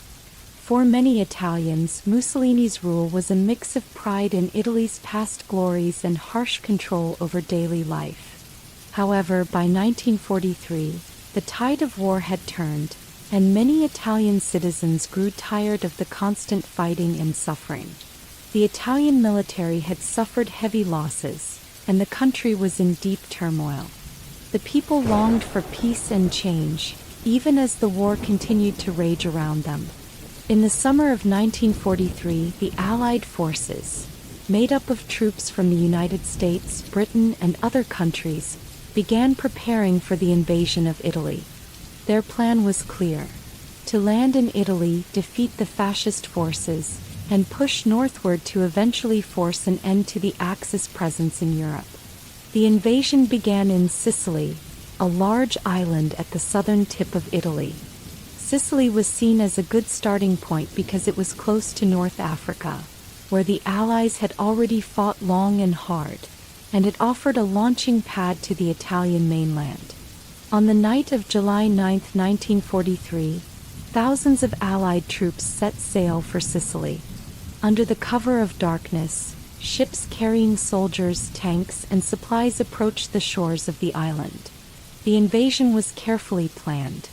Paratroopers were dropped behind enemy lines to disrupt communications and block reinforcements.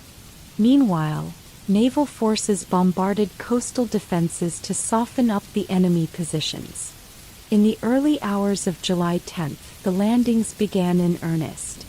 The sound of artillery, machine gun fire, and the determined shouts of soldiers filled the air.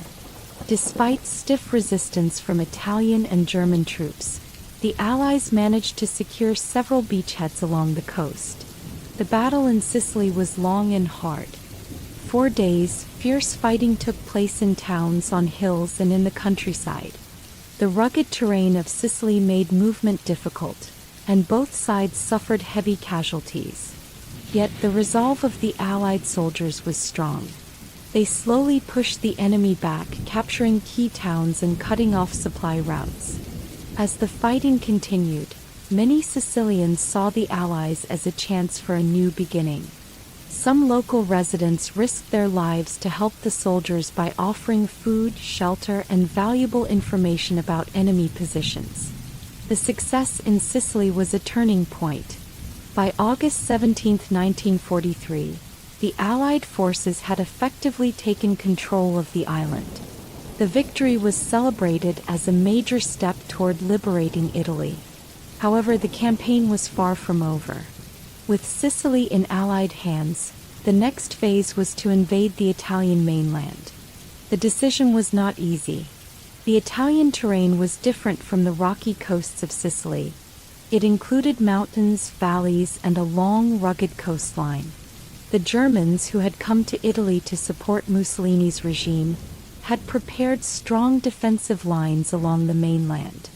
These defenses, built in haste and bolstered by the determination of the German troops, would make the invasion a difficult and costly operation. On September 3, 1943, Allied troops landed on the beaches of mainland Italy. The invasion, known as Operation Avalanche, began near the port city of Salerno. As the soldiers came ashore, they encountered fierce resistance from well-entrenched Axis forces. The beaches were littered with obstacles and enemy fire made the initial landings dangerous. Yet the Allies pressed on. With determination and careful planning, they established beachheads that would serve as the foundation for the advance into the heart of Italy. The fighting around Salerno was intense. German and Italian troops, though weakened by previous battles, were determined to hold their ground. The Allied forces, however, were better supplied and reinforced. Over several days, through heavy fighting and numerous counterattacks by the enemy, the Allies managed to secure a small but crucial area on the coast. This foothold allowed them to bring in more troops and supplies, slowly building a bridgehead that would expand into the surrounding area. As the battle continued inland, the rugged Italian terrain became both a challenge and a defense for the Axis forces. The mountains and hills provided natural strong points that were difficult for the Allies to capture. In many cases, the fighting turned into a slow, grinding struggle for every hill, every village, and every road. The Allies had to adapt to the reality of a war that was now fought not only on wide-open battlefields but also in narrow mountain passes and winding rural roads. Inside Italy, the news of the Allied invasion spread quickly. In cities and towns, the people felt a mix of hope and fear. For many, the arrival of the Allies meant the possibility of an end to years of fascist oppression and war. In some places, local resistance fighters joined forces with the advancing Allied soldiers. They provided valuable intelligence, led the troops through hidden paths, and organized small-scale sabotage operations against enemy lines. These brave acts of local support underscored that the invasion was not just a military operation but also a fight for the soul of Italy. The Italian government, which had long been controlled by Mussolini's fascists, began to crumble. On July 25, 1943, just before the invasion of Sicily, Mussolini was overthrown, and Italy signed an armistice with the Allies on September 3, 1943. However, the situation was chaotic. German forces quickly moved in to occupy parts of Italy and to rescue as many fascist troops as possible. The result was a country divided, with some regions now under Allied control, while others were still held by German and Loyalist forces. This division meant that the fighting in Italy would continue for years as the Allies worked to push the Germans further north. The invasion of Italy, therefore, became a protracted and bitter campaign. The Allies faced fierce resistance not only from organized Axis troops but also from the challenging natural environment. Heavy rains turned roads into mud, making the movement of tanks and supplies slow and difficult. The mountains and valleys were filled with hidden positions and ambushes. and the enemy made excellent use of these advantages. Despite these challenges, the steady advance of the Allied forces gradually wore down the resistance.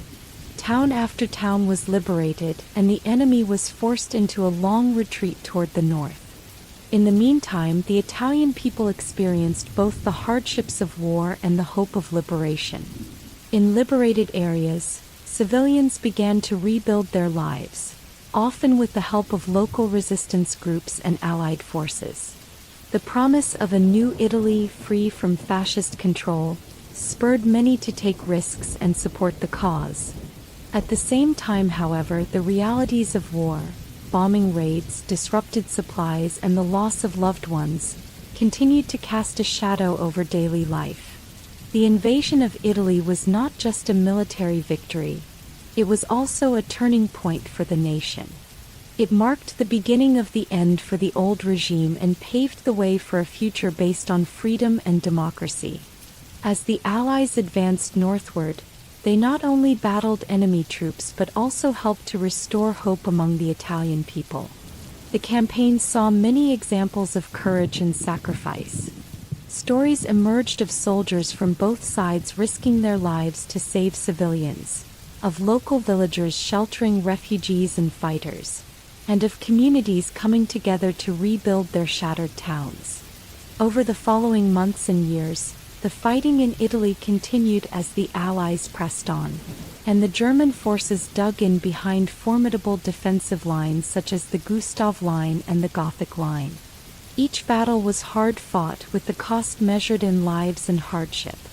But the steady push toward northern Italy and eventually into the heart of the country signaled that the war was moving toward its final chapters in Europe.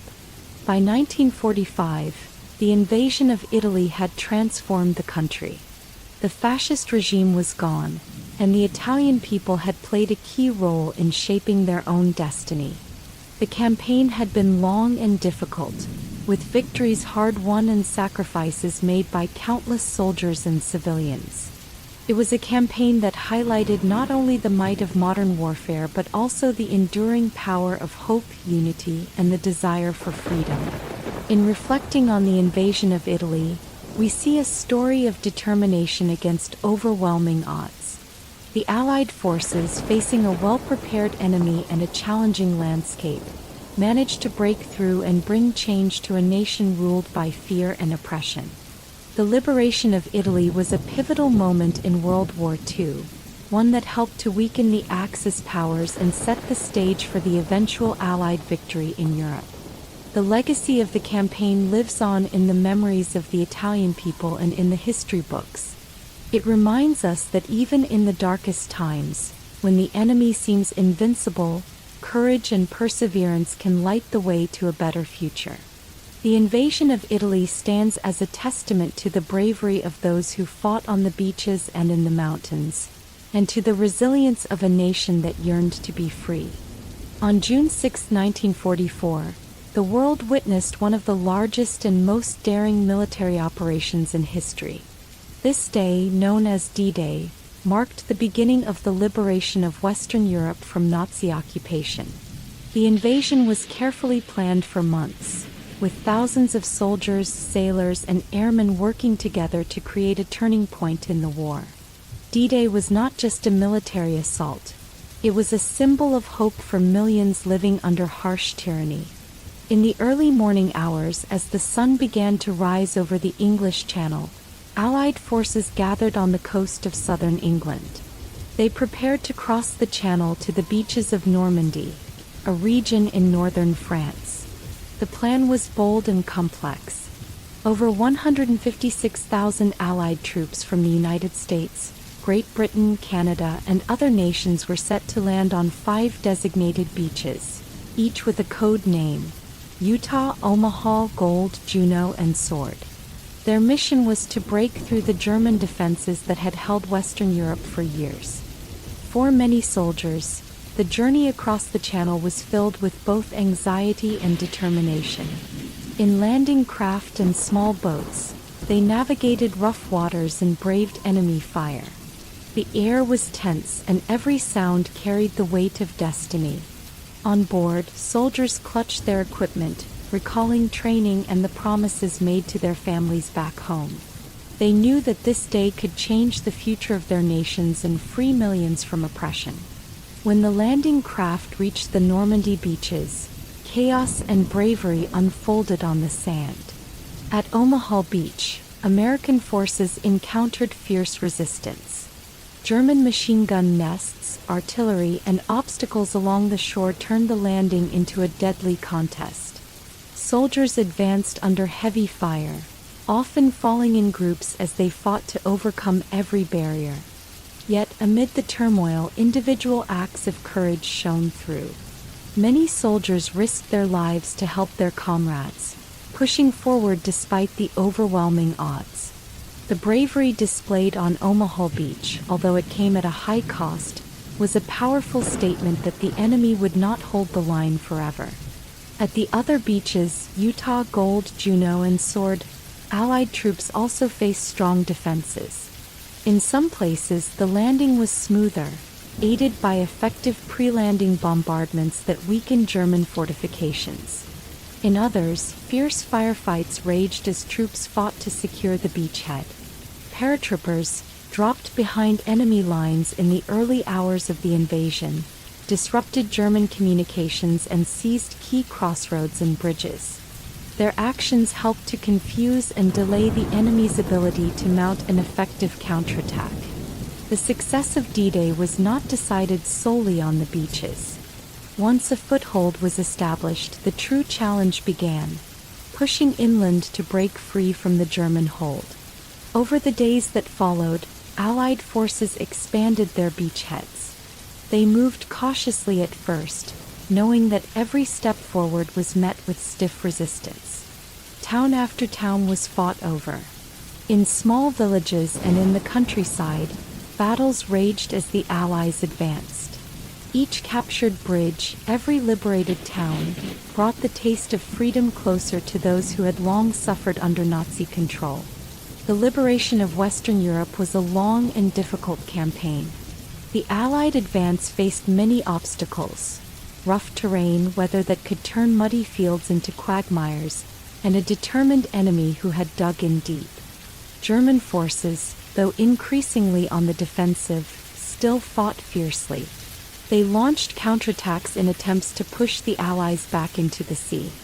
In cities like Cannes and later in Paris, street-by-street fighting became the norm. Soldiers from both sides endured long days and nights, with exhaustion and loss taking their toll. Yet with each battle won, the spirit of liberation grew stronger. For the civilians living under German occupation, the news of the D-Day invasion was a turning point that filled them with cautious hope. In towns and villages across Normandy, families had lived in fear of daily raids, curfews, and the oppressive presence of enemy soldiers. As Allied forces moved in, people emerged from hiding. They gathered in the streets, sometimes cheering, sometimes in silent disbelief as they saw signs of change. In many cases, local resistance fighters who had operated secretly for years joined the advancing soldiers, sharing their knowledge of the area and their dreams of a free country. The liberation was not just a military victory. It was the return of dignity and hope to a people long oppressed. The planning and coordination of the invasion involved not only military might but also brilliant logistics and intelligence. In the months before D-Day, Allied planners used aerial photographs, reports from spies, and even local maps provided by resistance groups to understand the German defenses in Normandy. They rehearsed landings and practiced maneuvers, ensuring that each unit knew its role. On D-Day, every soldier was part of a larger, carefully orchestrated plan that aimed to overwhelm the enemy by sheer numbers and strategy. The air war played a key role in supporting the landings. Thousands of aircraft bombed German positions before the invasion, softening up the defenses. Fighter planes provided cover for the landing craft and later for advancing ground forces. Gliders carried supplies and small groups of soldiers behind enemy lines, further disrupting German efforts to organize a counterattack. The skies over Normandy were filled with the roar of engines, and the cooperation between air and ground units was critical to the success of the operation. As the campaign continued into the following weeks and months, the Allies pressed their advantage. The initial landings were followed by a series of battles to expand the beachhead. In the hedgerows and forests of Normandy, the fighting was often brutal and slow. The landscape, with its tangled hedgerows and narrow lanes, gave the defending German troops many opportunities to hold off the advancing Allied soldiers. Yet the resolve of the Allied forces remained unbroken. Slowly but surely they pushed inland. With each victory, they disrupted German supply lines and forced the enemy to retreat further. By the end of August 1944, major cities such as Caen were liberated, and the Allied forces began to link up their beachheads. The liberation of Paris in August was a particularly significant moment. As French citizens, many of whom had endured years of occupation and hardship, witnessed the arrival of Allied soldiers, their joy and relief were palpable.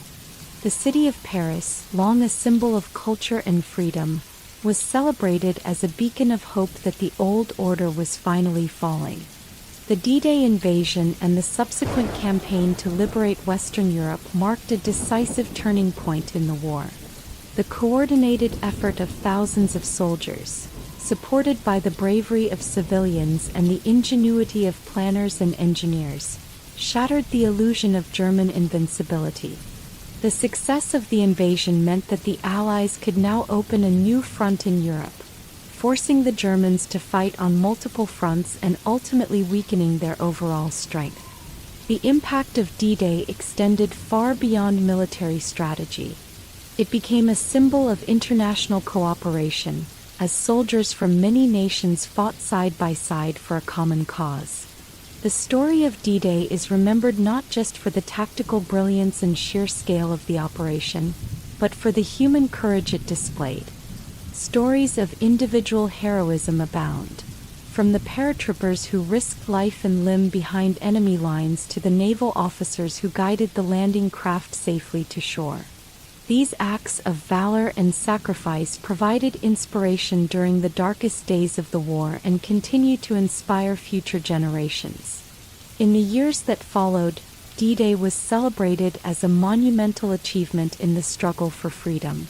Memorials and museums were built along the Normandy coast, preserving the memory of those who fought and died to liberate Western Europe. Veterans of the invasion, now older, recalled the day with a mix of pride and sorrow, knowing that their efforts had helped to bring about the end of a terrible era. Their stories were passed down through families and communities, ensuring that the legacy of D-Day would never be forgotten. Today, D-Day stands as a powerful reminder of what can be achieved when nations work together to fight for a common good. It teaches us that even in the face of overwhelming odds, the combined strength of unity, courage, and planning can change the course of history. The liberation of Western Europe was a turning point that set the stage for peace and the rebuilding of nations, proving that hope can triumph over tyranny. On May 7, 1945, German military leaders signed an unconditional surrender, effectively ending the war in Europe. The news of surrender spread quickly, and celebrations broke out in cities across the continent. For millions of people who had suffered under the tyranny of the Nazi regime, the surrender represented a new beginning, a chance to rebuild their lives and their nations. The fall of Nazi Germany was not just the end of a war. It was the beginning of a process of healing and reconstruction. The aftermath of the war brought immense challenges. Germany was left devastated, its cities in ruins and its economy in shambles. In the years that followed, the country would undergo a long and difficult process of reconstruction. The Allied occupation authorities worked to dismantle the Nazi system and to help rebuild democratic institutions. Trials were held to bring Nazi war criminals to justice, ensuring that those responsible for the atrocities would be held accountable.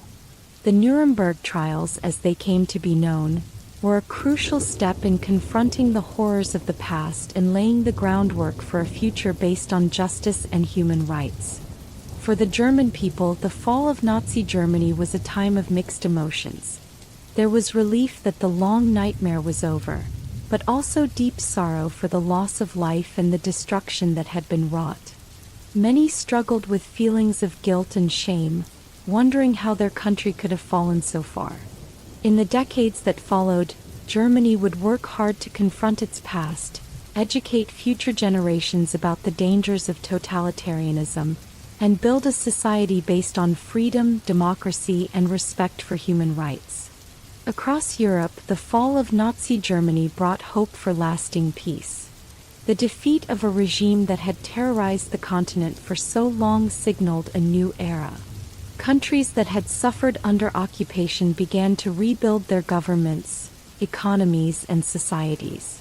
The shared experience of fighting against tyranny fostered a sense of unity among the Allied nations, laying the foundation for future cooperation. In many ways, the collapse of the Nazi regime set the stage for the creation of international organizations like the United Nations, whose goal was to prevent such a conflict from ever happening again. The legacy of the fall of Nazi Germany is remembered in countless memorials, museums, and remembrance ceremonies. The stories of soldiers, resistance fighters, and ordinary citizens who risked their lives to oppose tyranny continue to inspire people around the world. Their courage and sacrifice serve as a powerful reminder of the human capacity for both destruction and renewal. As nations look back on those troubled times, the fall of Nazi Germany stands as a testament to the triumph of hope, unity, and justice over hatred and oppression. In the years following the war, Germany would transform itself into a nation dedicated to peace and reconciliation. The painful lessons of the past were not forgotten, and efforts were made to ensure that the mistakes of history would never be repeated. The rebuilding of Germany was accompanied by a commitment to democratic values, education, and remembrance. Today, Germany is recognized as a leader in promoting human rights and working toward a more just and peaceful world. The story of the fall of Nazi Germany is not only about military victories and political changes, it is also a story of human resilience. It shows how, even in the darkest hours, the determination to overcome tyranny can prevail. The downfall of the Nazi regime was the result of many factors: the relentless advance of Allied forces, the loss of morale among the German people, and the courage of those who stood up against oppression. Together, these forces brought an end to one of history's most brutal regimes and opened the door to a future where freedom and justice could flourish. After years of rapid Japanese advances and early successes in the Pacific, the Allies began to shift the momentum with a determined counteroffensive. This counteroffensive was a long, hard-fought campaign that turned the tide in the Pacific theater. With careful planning, overwhelming determination, and innovative tactics, the Allied forces, led by the United States and supported by its partners, began a series of operations that steadily pushed Japanese forces back across the vast ocean. The counteroffensive had its roots in the battles that came after Midway and Guadalcanal. The loss of 4 carriers at Midway had been a heavy blow to the Japanese fleet, while the long, bitter struggle on Guadalcanal proved that the Japanese could be halted. These victories boosted Allied morale and provided valuable lessons in planning amphibious assaults and coordinating air, land, and sea forces. The Allies realized that they could use a strategy called island hopping to bypass heavily fortified islands, capture strategic positions, and cut off Japanese supply lines. This approach would allow them to gradually encircle and isolate Japanese forces, setting the stage for further advances. The first major steps in the counteroffensive came in the form of small but significant amphibious landings. The goal was to secure key islands that could serve as airfields and naval bases. These islands were carefully chosen because they would allow Allied planes to launch attacks on Japanese installations and offer safe havens for resupplying the advancing troops. Early successes in the Solomon Islands and New Guinea, where American and Australian forces landed on previously held Japanese positions, began to chip away at the enemy's strength.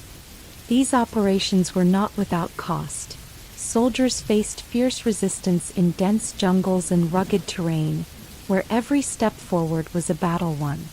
One of the most dramatic episodes of the Pacific counteroffensive was the battle for Iwo Jima. This small volcanic island, located roughly halfway between Japan and the Mariana Islands, was strategically important as it could serve as a base for fighter planes and emergency landings. The Japanese had dug in deep, using an extensive network of tunnels and fortified positions to defend the island. When American forces landed on Iwo Jima in February 1945, they encountered a well-prepared enemy that was determined to fight to the last man. The fighting was intense, with soldiers on both sides facing harsh conditions: sweltering heat during the day, bitter cold at night, and the constant threat of hidden ambushes in the rugged landscape. Despite these challenges, the American troops pressed on. The capture of Iwo Jima was hard-won and came at a heavy cost, but it provided a crucial base for future operations and symbolized the relentless pushback against Japanese aggression. Shortly after Iwo Jima, the next major step in the counteroffensive was the battle for Okinawa. Okinawa was the largest of the Ryukyu Islands and was seen as the final stepping stone before a potential invasion of Japan. The battle, which began in April 1945, was one of the bloodiest in the Pacific. The Japanese defenders, well aware of the importance of the island, fought with tenacity and used the island's natural terrain, its rocky ridges, dense foliage, and hidden caves, to mount a fierce defense. American forces, supported by naval and air bombardments, gradually advanced inland. The fighting was brutal, and the terrain often turned the battle into a slow, grueling struggle for every ridge and every village. Yet, through a combination of sheer determination and overwhelming firepower, the Allies were able to secure Okinawa after weeks of intense combat. The victory at Okinawa was a significant milestone. It provided a large base from which the Allies could launch air raids and further isolate the Japanese home islands. The success of these operations was due not only to the bravery of the soldiers but also to the careful planning and coordination of the Allied command. Generals and admirals worked together, sharing intelligence and lessons learned from previous battles to refine their tactics. Air support was a critical part of the counteroffensive. Allied bombers and fighter planes provided cover for the landing forces, attacked enemy supply lines, and helped to soften Japanese defenses before ground troops moved in. Naval forces protected the convoys and ensured that troops, equipment, and supplies reached the battlefront safely. This close coordination between air, land, and sea units was a new way of waging war that proved highly effective in the vast and challenging environment of the Pacific. Intelligence played a vital role in the counteroffensive. The Allies had learned from earlier mistakes and invested heavily in gathering information about Japanese positions, supply routes, and tactics. Aerial reconnaissance missions provided detailed photographs and maps of enemy defenses, while signals intelligence allowed commanders to intercept Japanese communications. This information helped in planning precise attacks that minimized casualties while maximizing the destruction of enemy resources. The success of these operations depended on the ability to strike at the right time and in the right place, and the Allied intelligence networks were a key factor in making this possible. As the counteroffensive continued, the Allies began to encircle and isolate Japanese forces on many islands. With each island captured, the Japanese found their supply lines stretched thinner and thinner. Cut off from reinforcements and facing a relentless barrage of attacks, many Japanese units began to crumble. In some cases, isolated pockets of resistance were forced to surrender after long, desperate battles. The gradual loss of territory weakened the overall strategic position of Japan, forcing its military leaders to reconsider their defensive plans. The psychological impact of these defeats was significant. Japanese morale began to waver as the reality of a shrinking empire set in. For the soldiers fighting in the counteroffensive, every battle was a test of endurance and courage. The tropical heat, humid jungles, and rugged islands made combat a constant challenge. Disease, exhaustion, and the harsh environment claimed many lives, and every victory was measured in both the loss of life and the determination to move forward. Stories of heroism emerged from every corner of the Pacific. From medics who braved enemy fire to tend to wounded comrades, to small teams of soldiers who risked everything to secure a vital bridge or communication line. These acts of bravery not only contributed to the military success of the campaign but also inspired their fellow soldiers and provided hope for a brighter future. Civilians in the Pacific regions also experienced the effects of the counteroffensive. In areas that had been under Japanese control for years, the arrival of Allied forces brought both relief and uncertainty. Local populations, many of whom had suffered under harsh occupation, welcomed the liberators with cautious optimism. However, the transition was not always smooth. The devastation left behind by years of war meant that rebuilding communities and restoring normal life would take time. In many cases, local leaders and Allied officials worked together to provide aid, rebuild infrastructure, and help people adjust to the new reality of liberation. The overall impact of the Pacific counteroffensive was profound. It transformed the strategic situation in the Pacific theater, setting the stage for the eventual end of the war. With each island secured, the Allies moved ever closer to Japan itself. The loss of key positions such as Iwo Jima and Okinawa cut off Japan from its vital resources and made it increasingly difficult for the Japanese military to defend its home islands. The cumulative effect of these victories was to break the aura of invincibility that the Japanese had once enjoyed and to demonstrate that a coordinated, determined counteroffensive could overcome even the most deeply entrenched enemy. In the later stages of the counteroffensive, as the Allies prepared for the final phases of the war, plans for an invasion of Japan were drawn up. The lessons learned from the battles in the Pacific, both the successes and the hard-won sacrifices, guided the Allied planners. They knew that an invasion of the Japanese home islands would be the most difficult operation of all, with high risks on both sides. The experiences of Iwo Jima and Okinawa underscored the fierce resistance that would be encountered, and they also highlighted the need for even greater coordination between air, land, and sea forces. While the eventual decision to use atomic bombs in August 1945 brought a swift end to the conflict, the Pacific counteroffensive remained a testament to the incredible efforts of the Allied forces in turning the tide of war. The legacy of the Pacific counteroffensive is remembered today in the form of memorials, museums, and the stories passed down through generations. The courage, innovation, and determination displayed by Allied soldiers during this campaign continue to inspire those who study and honor the history of World War II. The campaign reminds us that even when the odds seem overwhelming, a united effort, supported by intelligence, technology, and the unyielding spirit of people fighting for freedom, can change the course of history. As we look back on the Pacific counteroffensive, we see a powerful story of resilience. It is a story of how a series of hard-fought battles on remote islands and in challenging environments helped to turn the tide against an aggressive enemy. The sacrifices made by the soldiers, the support provided by local communities, and the brilliant planning by Allied leaders all played a part in this turning point. Together, they paved the way for the liberation of the Pacific and, ultimately, for the end of World War II. In the final months of World War II, the war in the Pacific had reached a critical point. The Allied forces, having fought a long and bitter counteroffensive, were closing in on Japan. Battles on islands such as Iwo Jima and Okinawa had shown the ferocity with which Japanese soldiers fought to defend their home. Yet, as the Allies prepared for what many knew would be the most difficult phase of the war, a possible invasion of the Japanese home islands, a new, terrifying weapon emerged that would change history forever: the atomic bomb.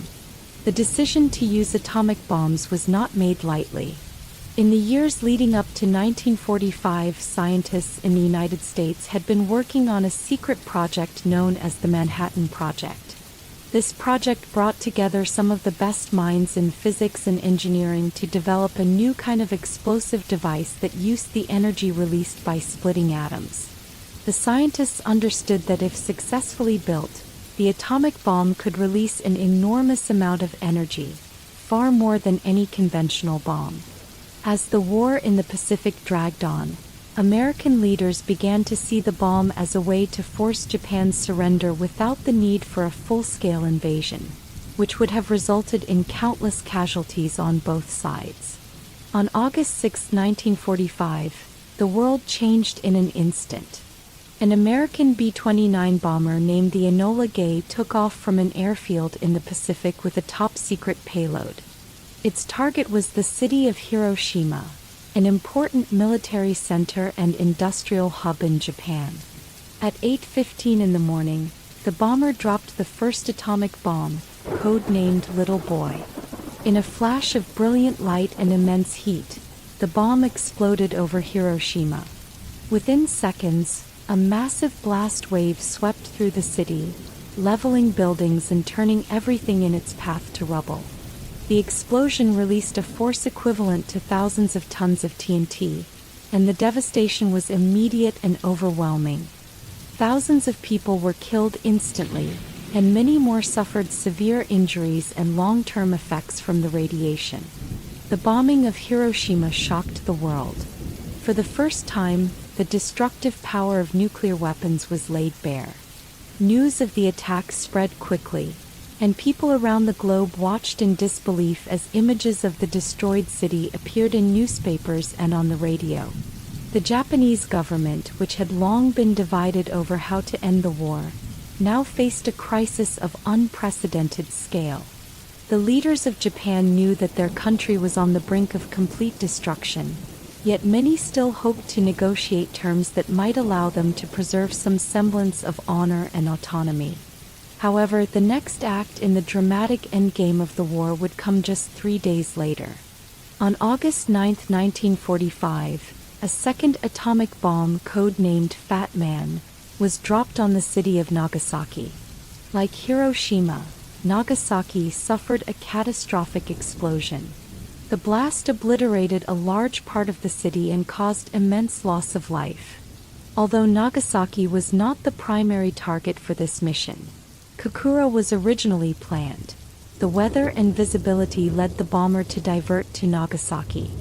The twin attacks on Hiroshima and Nagasaki demonstrated that the United States now possessed a weapon that could not only destroy cities but also bring a war to an abrupt end.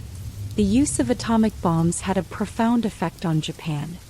Facing the overwhelming destruction and realizing that more cities could be destroyed if the war continued, many Japanese leaders began to understand that surrender might be the only way to save what remained of their country and their people. Debates raged within the Japanese government. Some leaders argued that they must fight on, believing that surrender would lead to complete loss of national honor and the possibility of a more brutal occupation. Others, however, recognized that the future of Japan was at stake and that the suffering of the people could no longer be justified by a hope for a miracle on the battlefield. On August 15, 1945, Emperor Hirohito, whose position had long been revered by the Japanese people, made a historic radio address. In his speech, the first of its kind, he announced that Japan would accept the terms of the Allied Declaration of Surrender. The emperor's decision marked a dramatic and emotional turning point for the nation. For many Japanese citizens, the announcement brought a mix of relief and sorrow. Relief that the endless conflict was finally coming to an end, and sorrow for the immense loss of life and the destruction that had befallen their homeland. In homes, on streets, and in factories, people began to imagine a future free from the terror of war. The official surrender ceremony took place on September 2, 1945, aboard the USS Missouri in Tokyo Bay. In a solemn gathering of military and political leaders from around the world, representatives of the Japanese government signed the instrument of surrender. The act of signing this document was a powerful symbol of the end of one of the most devastating conflicts in human history. For the Allied nations, it marked the culmination of years of sacrifice and struggle. For Japan, it signaled the beginning of a long process of rebuilding and reconciliation. The immediate aftermath of Japan's surrender was one of both relief and deep reflection.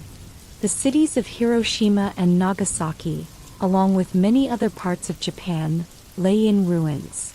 The human toll was staggering. Tens of thousands of people had died in the bombings, and countless others would suffer from the long-term effects of radiation. In the days and weeks that followed, efforts were made to provide medical care, food, and shelter to the survivors. The scars of the atomic bombings would remain for generations, serving as a lasting reminder of the catastrophic power of nuclear weapons. The decision to use atomic bombs continues to be a subject of intense debate and reflection. Many argue that the bombs saved lives in the long run by forcing a swift end to the war, thus preventing a prolonged conflict that could have resulted in far more casualties on both sides. Others contend that the immense human suffering caused by the bombings raises serious moral and ethical questions about the use of such weapons. Regardless of these debates, the endgame of World War II, marked by the atomic bombings and Japan's surrender, changed the course of history and ushered in a new era of international relations and nuclear diplomacy. The surrender of Japan also had far-reaching implications for the post-war world. The devastation wrought by the atomic bombs contributed to a global realization of the need to control and eventually eliminate nuclear weapons. International efforts, such as the establishment of the United Nations and later treaties on arms control, were driven in part by the desire to prevent the horrors of nuclear war from ever happening again. In many countries, the memory of Hiroshima and Nagasaki became symbols of the call for peace and disarmament. Within Japan, the surrender set the stage for a remarkable transformation. Under Allied occupation, Japan underwent profound changes in its political, economic, and social structures.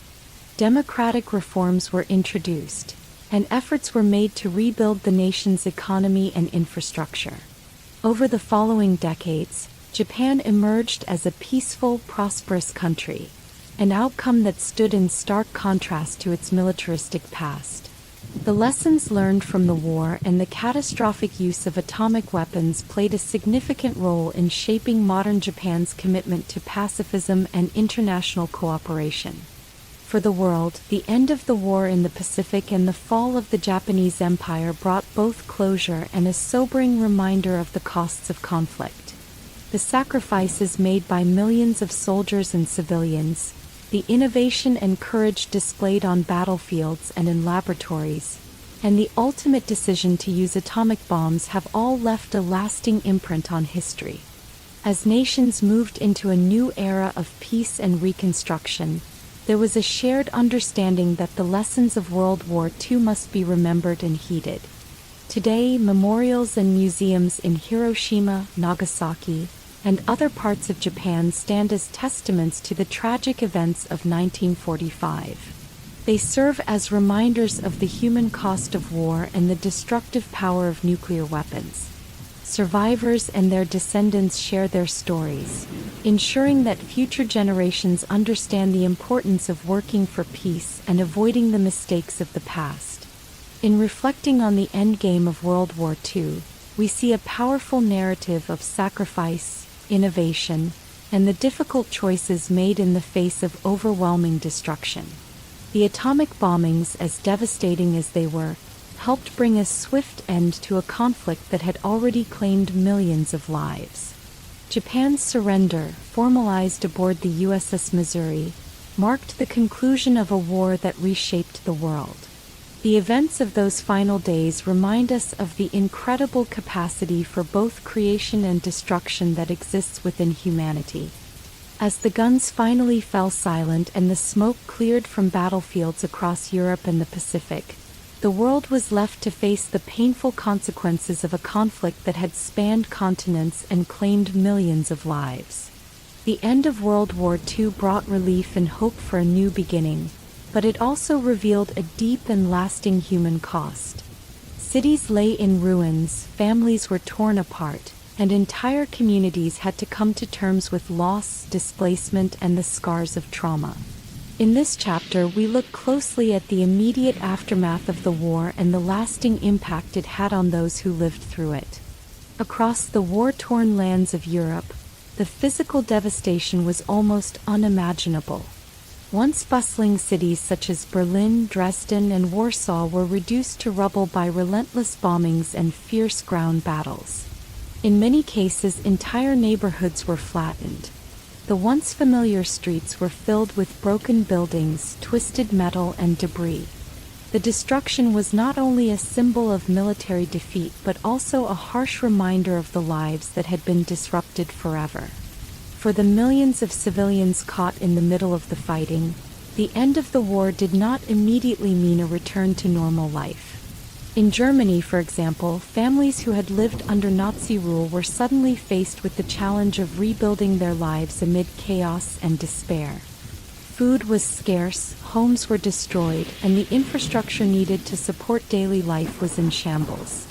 In many cities, the loss of power and clean water made even basic tasks dangerous. People often gathered in community shelters, sharing what little food they had and trying to comfort one another in the face of immense loss. In Eastern Europe, the aftermath of the war brought additional layers of suffering. The territories that had once been part of large empires now found themselves in a state of flux. In countries like Poland and Czechoslovakia, entire populations were forced to leave their ancestral homes as borders shifted and new governments took control. Displaced persons, refugees, orphaned children, and the elderly found themselves on crowded trains and in temporary camps, unsure of where they belonged. The struggle to rebuild identity and a sense of community was as daunting as it was heartbreaking. The human cost was not measured only in physical destruction or lost lives. Deep emotional and psychological wounds were inflicted on an entire generation. Soldiers returning from the front lines carried the memories of brutal combat, the screams of the wounded, and the loss of comrades. Many suffered from what we now call post-traumatic stress, though at the time there was little understanding of such conditions. Veterans often found it difficult to reconnect with their families, as the quiet of civilian life contrasted sharply with the relentless pace of war. The transition from battlefields to home was a long and lonely journey for many. For those who lived through the bombings, the daily fear of another attack became a part of life. In cities like London and Tokyo, residents had spent years huddling in air raid shelters and listening to the distant rumble of bombs. When the war ended, the physical marks on the cityscape remained as constant reminders of the terror they had endured. Memorials, both large and small, sprang up in parks and public squares, serving as places of remembrance and reflection. These memorials became sites where survivors could share their stories, ensuring that the sacrifices of the past would not be forgotten. The immediate aftermath of the war also meant grappling with the enormity of the loss of human life. In many communities, cemeteries were overwhelmed with the bodies of soldiers and civilians alike. The task of burying the dead was both a practical and emotional burden. Funerals, often held in makeshift chapels or even in the open air, were somber events where people mourned not only for the loved ones they had lost but also for the collective innocence of a generation marred by conflict. In the years that followed, Efforts to document and memorialize these losses became an important part of the healing process. Hospitals, too, were stretched beyond capacity as they treated the injured and the sick. Medical staff worked tirelessly under difficult conditions, often with shortages of supplies and medicine. The long-term effects of injuries and the exposure to chemical and radiation hazards in some areas meant that many survivors faced chronic health problems. In addition, the mental health of both soldiers and civilians suffered for decades. While some found solace in community and rebuilding, others struggled with feelings of guilt, grief, and loss that never fully faded. In the midst of such despair, small acts of kindness and resilience began to emerge as beacons of hope. Neighbors helped neighbors rebuild their homes, often sharing resources or lending a hand in clearing debris. Community centers, churches, and schools became places where people could gather, share their stories, and plan for the future. In a way, the struggle to rebuild became a collective effort that transcended previous divisions.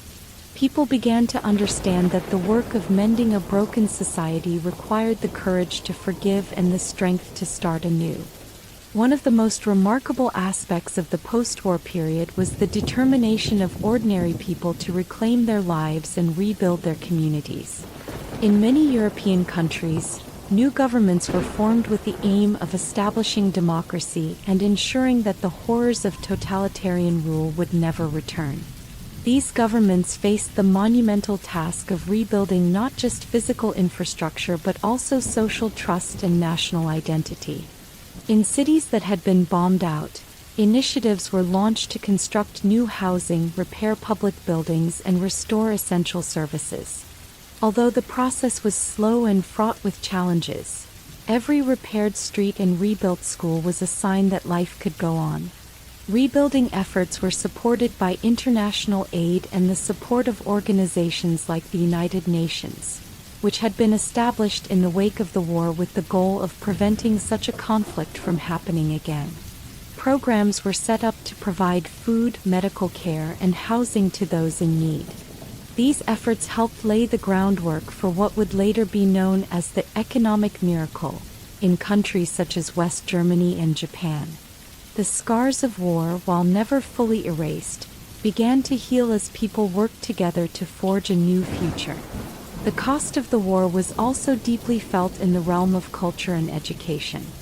Many cultural institutions, including libraries, museums, and theaters, had been destroyed or looted during the conflict.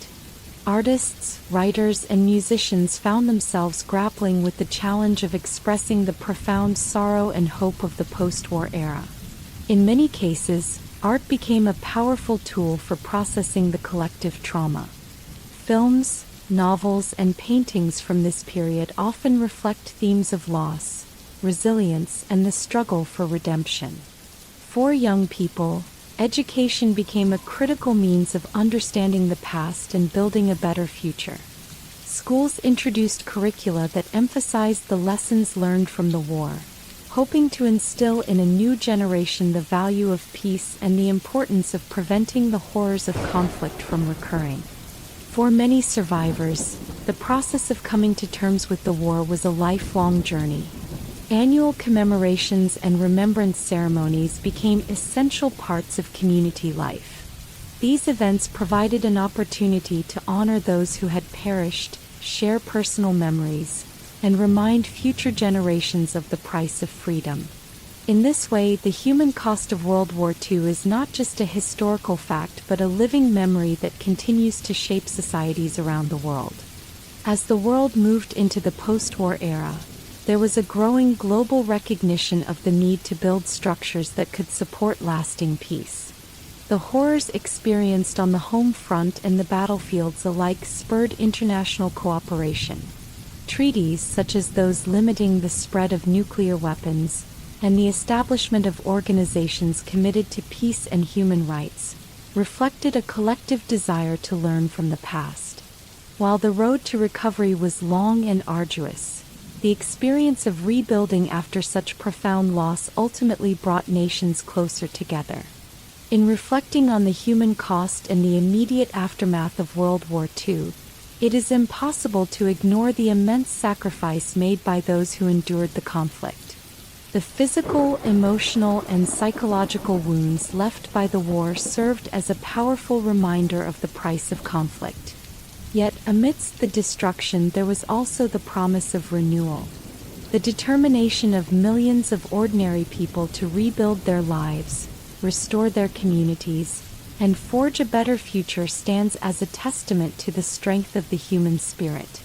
The memory of the war and its aftermath continues to inspire efforts to promote peace and prevent future conflicts. Memorials, museums, and educational programs around the world ensure that the lessons of this dark chapter are not forgotten. The stories of loss and recovery, of communities coming together in the face of devastation, remind us that even the deepest wounds can begin to heal when people unite for a common cause. When the war finally ended, the world was left with a deep need to rebuild not only cities and economies but also the way nations work together. The destruction of World War II and the suffering of millions had shown that a new order was needed, a system that could help prevent such a devastating conflict from happening again. In this time of hope and change, leaders from around the world began to reshape international relations and set the stage for lasting peace. In the years immediately following the war, many countries were focused on recovering from the terrible losses they had experienced. In Europe, cities that had once been bustling centers of culture and commerce lay in ruins. In Asia, nations were coming to terms with the pain of occupation and the shock of bombings. The people, tired of endless conflict, yearned for a future where cooperation could replace rivalry and division. This shared desire for peace inspired leaders to seek new ways of working together. One of the most important steps toward a new world order was the creation of the United Nations (UN) in 1945. The UN was designed to be a forum where countries could discuss their differences, resolve conflicts peacefully, and work together on issues like human rights, economic development, and global security. Unlike the League of Nations, which had failed to prevent the outbreak of World War II, the United Nations was built with lessons learned from the past. It had a Security Council with permanent members, countries that had played key roles in the war, whose responsibility was to take action when peace was threatened. The UN became a symbol of hope that nations, large and small, could unite to solve common problems. At the same time, economic recovery was a major priority. In Europe, the devastation of war had left many countries with shattered economies and widespread poverty. To address these challenges, the United States launched the Marshall Plan in 1948. Named after U.S. Secretary of State George Marshall, the plan provided financial aid to help rebuild European economies. Countries received money, food, and supplies which helped them rebuild factories, repair infrastructure, and create jobs. The Marshall Plan not only jump-started economic growth but also helped to foster a spirit of cooperation between nations. European countries began to see the benefits of working together rather than competing against each other, and this cooperation would eventually lead to the creation of the European Union. In Asia, new nations emerged from the shadows of colonial rule and occupation. Countries such as India, Pakistan, and Indonesia gained independence, sparking both hope and challenges. The end of the war meant that old empires were breaking apart, and many nations had to build new governments and establish their own identities. This process was not always smooth, but the desire for self-determination and peace drove these countries to work towards stable, democratic systems. In Japan, the post-war period brought dramatic change. Under Allied occupation, Japan reformed its government, adopted a new constitution, and transformed itself into a peaceful, modern nation. The transformation of Japan became an example of how a country could turn a dark past into a bright future. Another major change in the world order was the beginning of the Cold War. Although the Allies had united to defeat a common enemy, Differences soon emerged between the United States and the Soviet Union, the two nations that had helped lead the fight against the Axis powers. These differences were rooted in political and economic ideologies, democracy and capitalism on one side and communism on the other.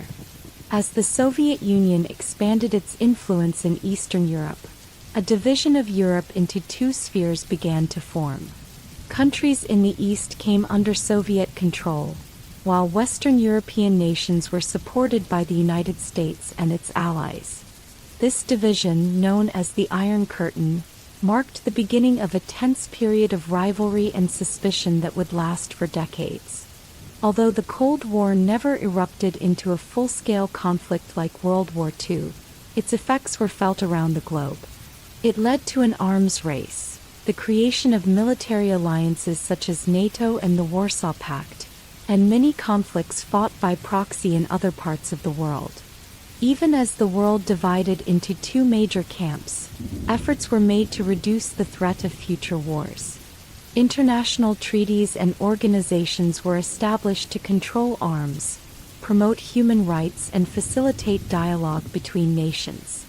One significant achievement was the signing of various arms control agreements, which aimed to limit the spread of nuclear weapons and reduce the risk of accidental conflict.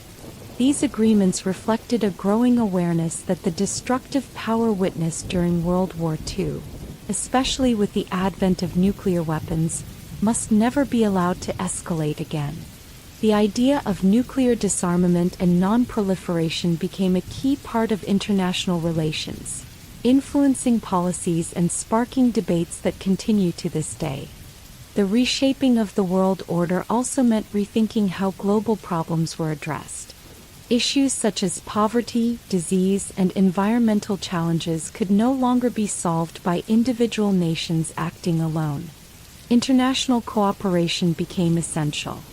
Organizations like the World Bank and the International Monetary Fund (IMF) were created to provide financial support and guidance to countries in need. These institutions were designed to stabilize the global economy and help nations recover from the devastation of war. Their work laid the foundation for economic growth and development in many parts of the world. In addition to economic and security arrangements, efforts were made to promote cultural exchange and understanding between nations. The horrors of the war had taught people that differences in language, culture, and belief should not be a cause for conflict. Educational programs, cultural festivals, and international conferences became more common as nations sought to build bridges between their peoples. These exchanges helped to break down barriers and foster a sense of shared humanity. They reminded people that, despite differences, the desire for peace, justice, and prosperity was universal. The process of reshaping the world order was not without challenges.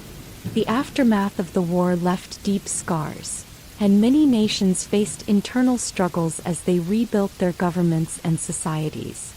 In some regions, old rivalries and divisions resurfaced, leading to conflicts that would take years to resolve. The reconstruction of war-torn cities and the healing of wounded communities required not only material resources but also a commitment to reconciliation and justice. In Germany, for instance, the process of coming to terms with the past involved both legal trials of war criminals and public efforts to remember and learn from the horrors of the Nazi era. This process, known as Vergangenheitsbewältigung, coming to terms with the past, was vital for building a democratic society that could move forward. The world that emerged after World War II was dramatically different from the one that had existed before the conflict. The war had shattered old empires and forced nations to re-examine their values and priorities. In its place grew a network of alliances, international organizations, and treaties that sought to create a more stable and peaceful global order. The lessons of the war, of the devastating cost of conflict and the importance of cooperation, became guiding principles for the new era. Leaders around the world recognized that lasting peace depended on the willingness of nations to work together. The creation of the United Nations, the Marshall Plan, and various arms control agreements were all steps toward building a world where conflicts could be managed through dialogue and collaboration rather than through violence. Over time, these efforts would help to ease tensions, foster economic growth, and promote the rule of law on an international scale. The reshaping of the world order after World War II remains one of the most significant achievements of the 20th century.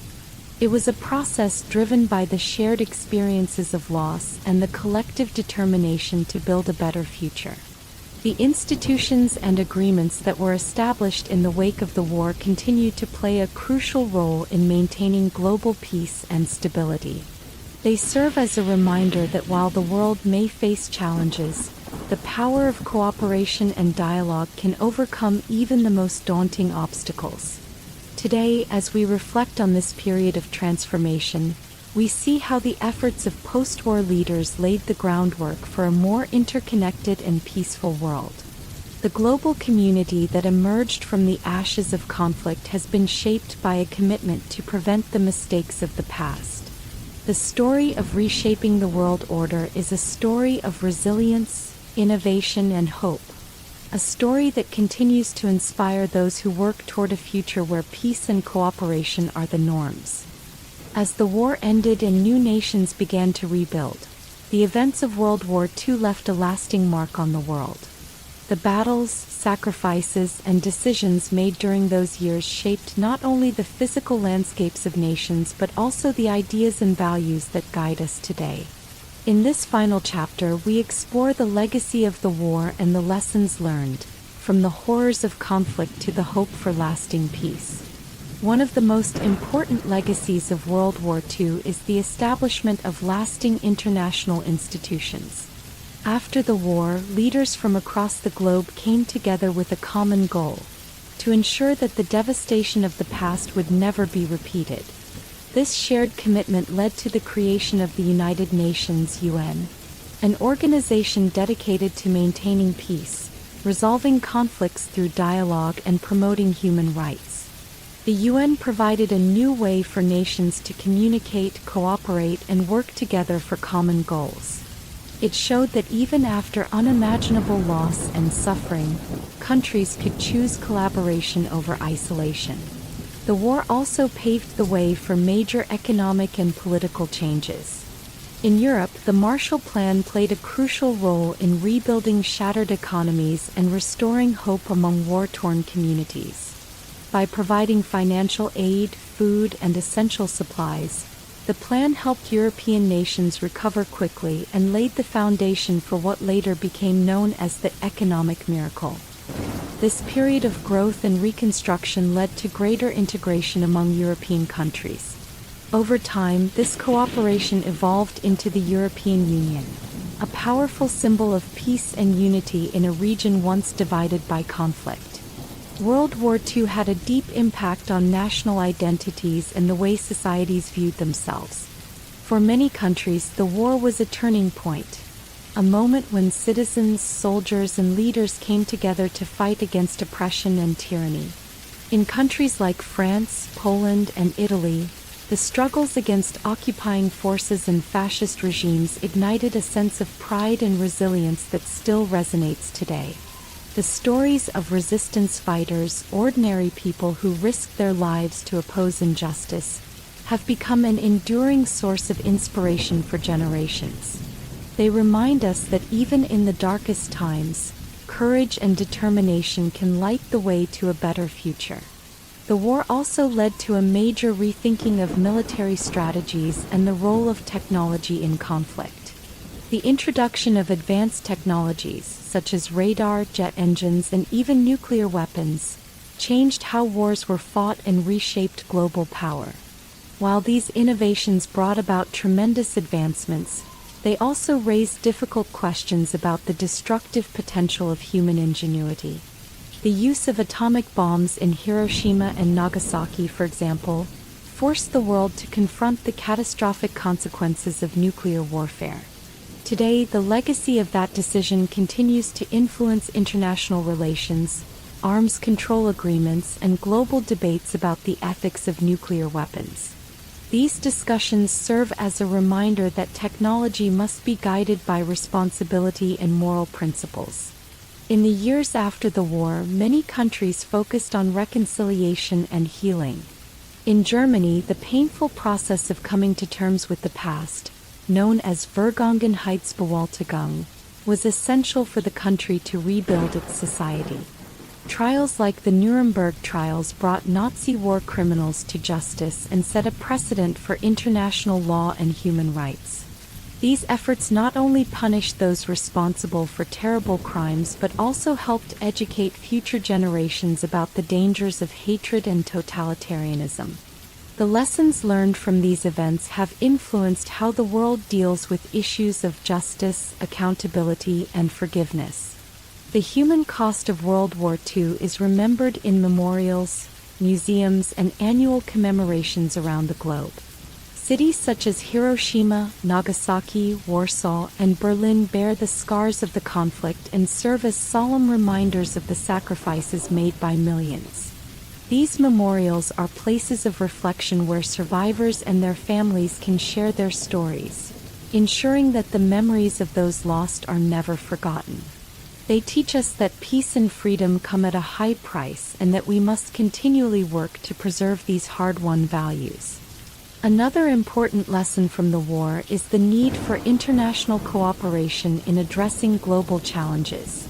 The post-war era saw the birth of many organizations aimed at tackling issues that no single nation can solve alone, such as economic instability, environmental challenges, and the spread of disease.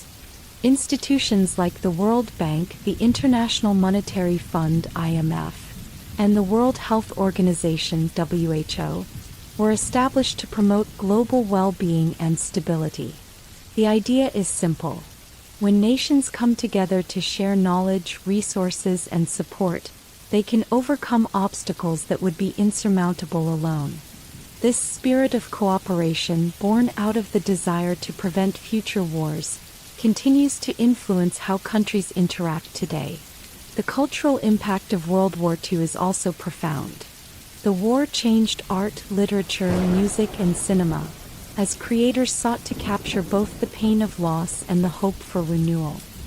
Films and books about the war have educated countless people, ensuring that the lessons of history are passed down from generation to generation.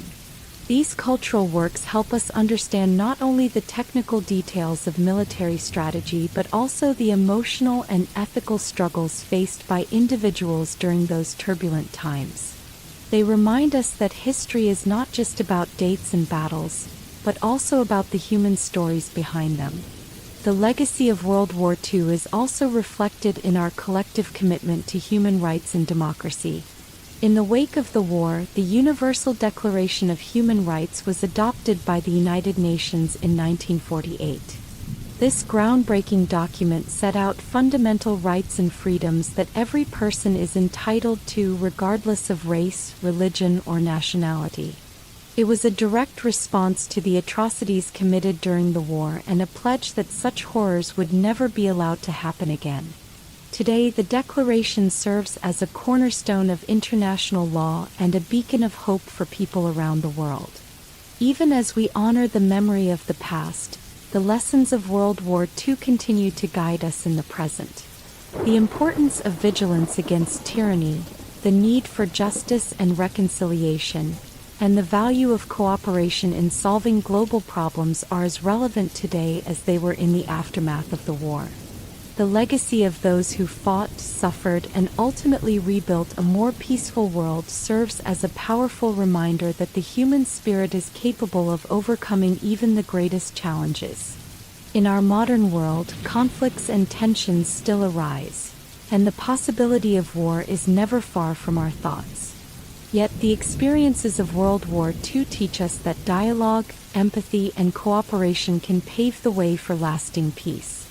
They show us that while war can bring great suffering, it can also lead to the creation of institutions and values that help protect freedom and dignity for all. As we continue to navigate a complex global landscape, these lessons encourage us to work together, to remember the past, and to build a future where peace is the guiding principle. The story of World War II is a story of both devastation and hope. It is a reminder of the cost of conflict and the power of unity. From the battlefields to the home fronts, from technological breakthroughs to cultural renaissances, every part of this history has contributed to the world we live in today. The legacy of World War II is not just a collection of memories. It is a call to action. It challenges us to remain committed to peace, to learn from our past mistakes, and to strive for a world where freedom, justice, and human rights are the norm. As we close this final chapter, we carry with us the lessons learned from a time when the world was pushed to its limits. The stories of bravery, sacrifice, and resilience continue to inspire and remind us that even in the darkest moments, there is the possibility of a new dawn. The legacy of World War II is a legacy of hope. A hope that future generations will cherish peace, work together to overcome challenges, and ensure that the hard lessons of the past guide us toward a brighter, more just world.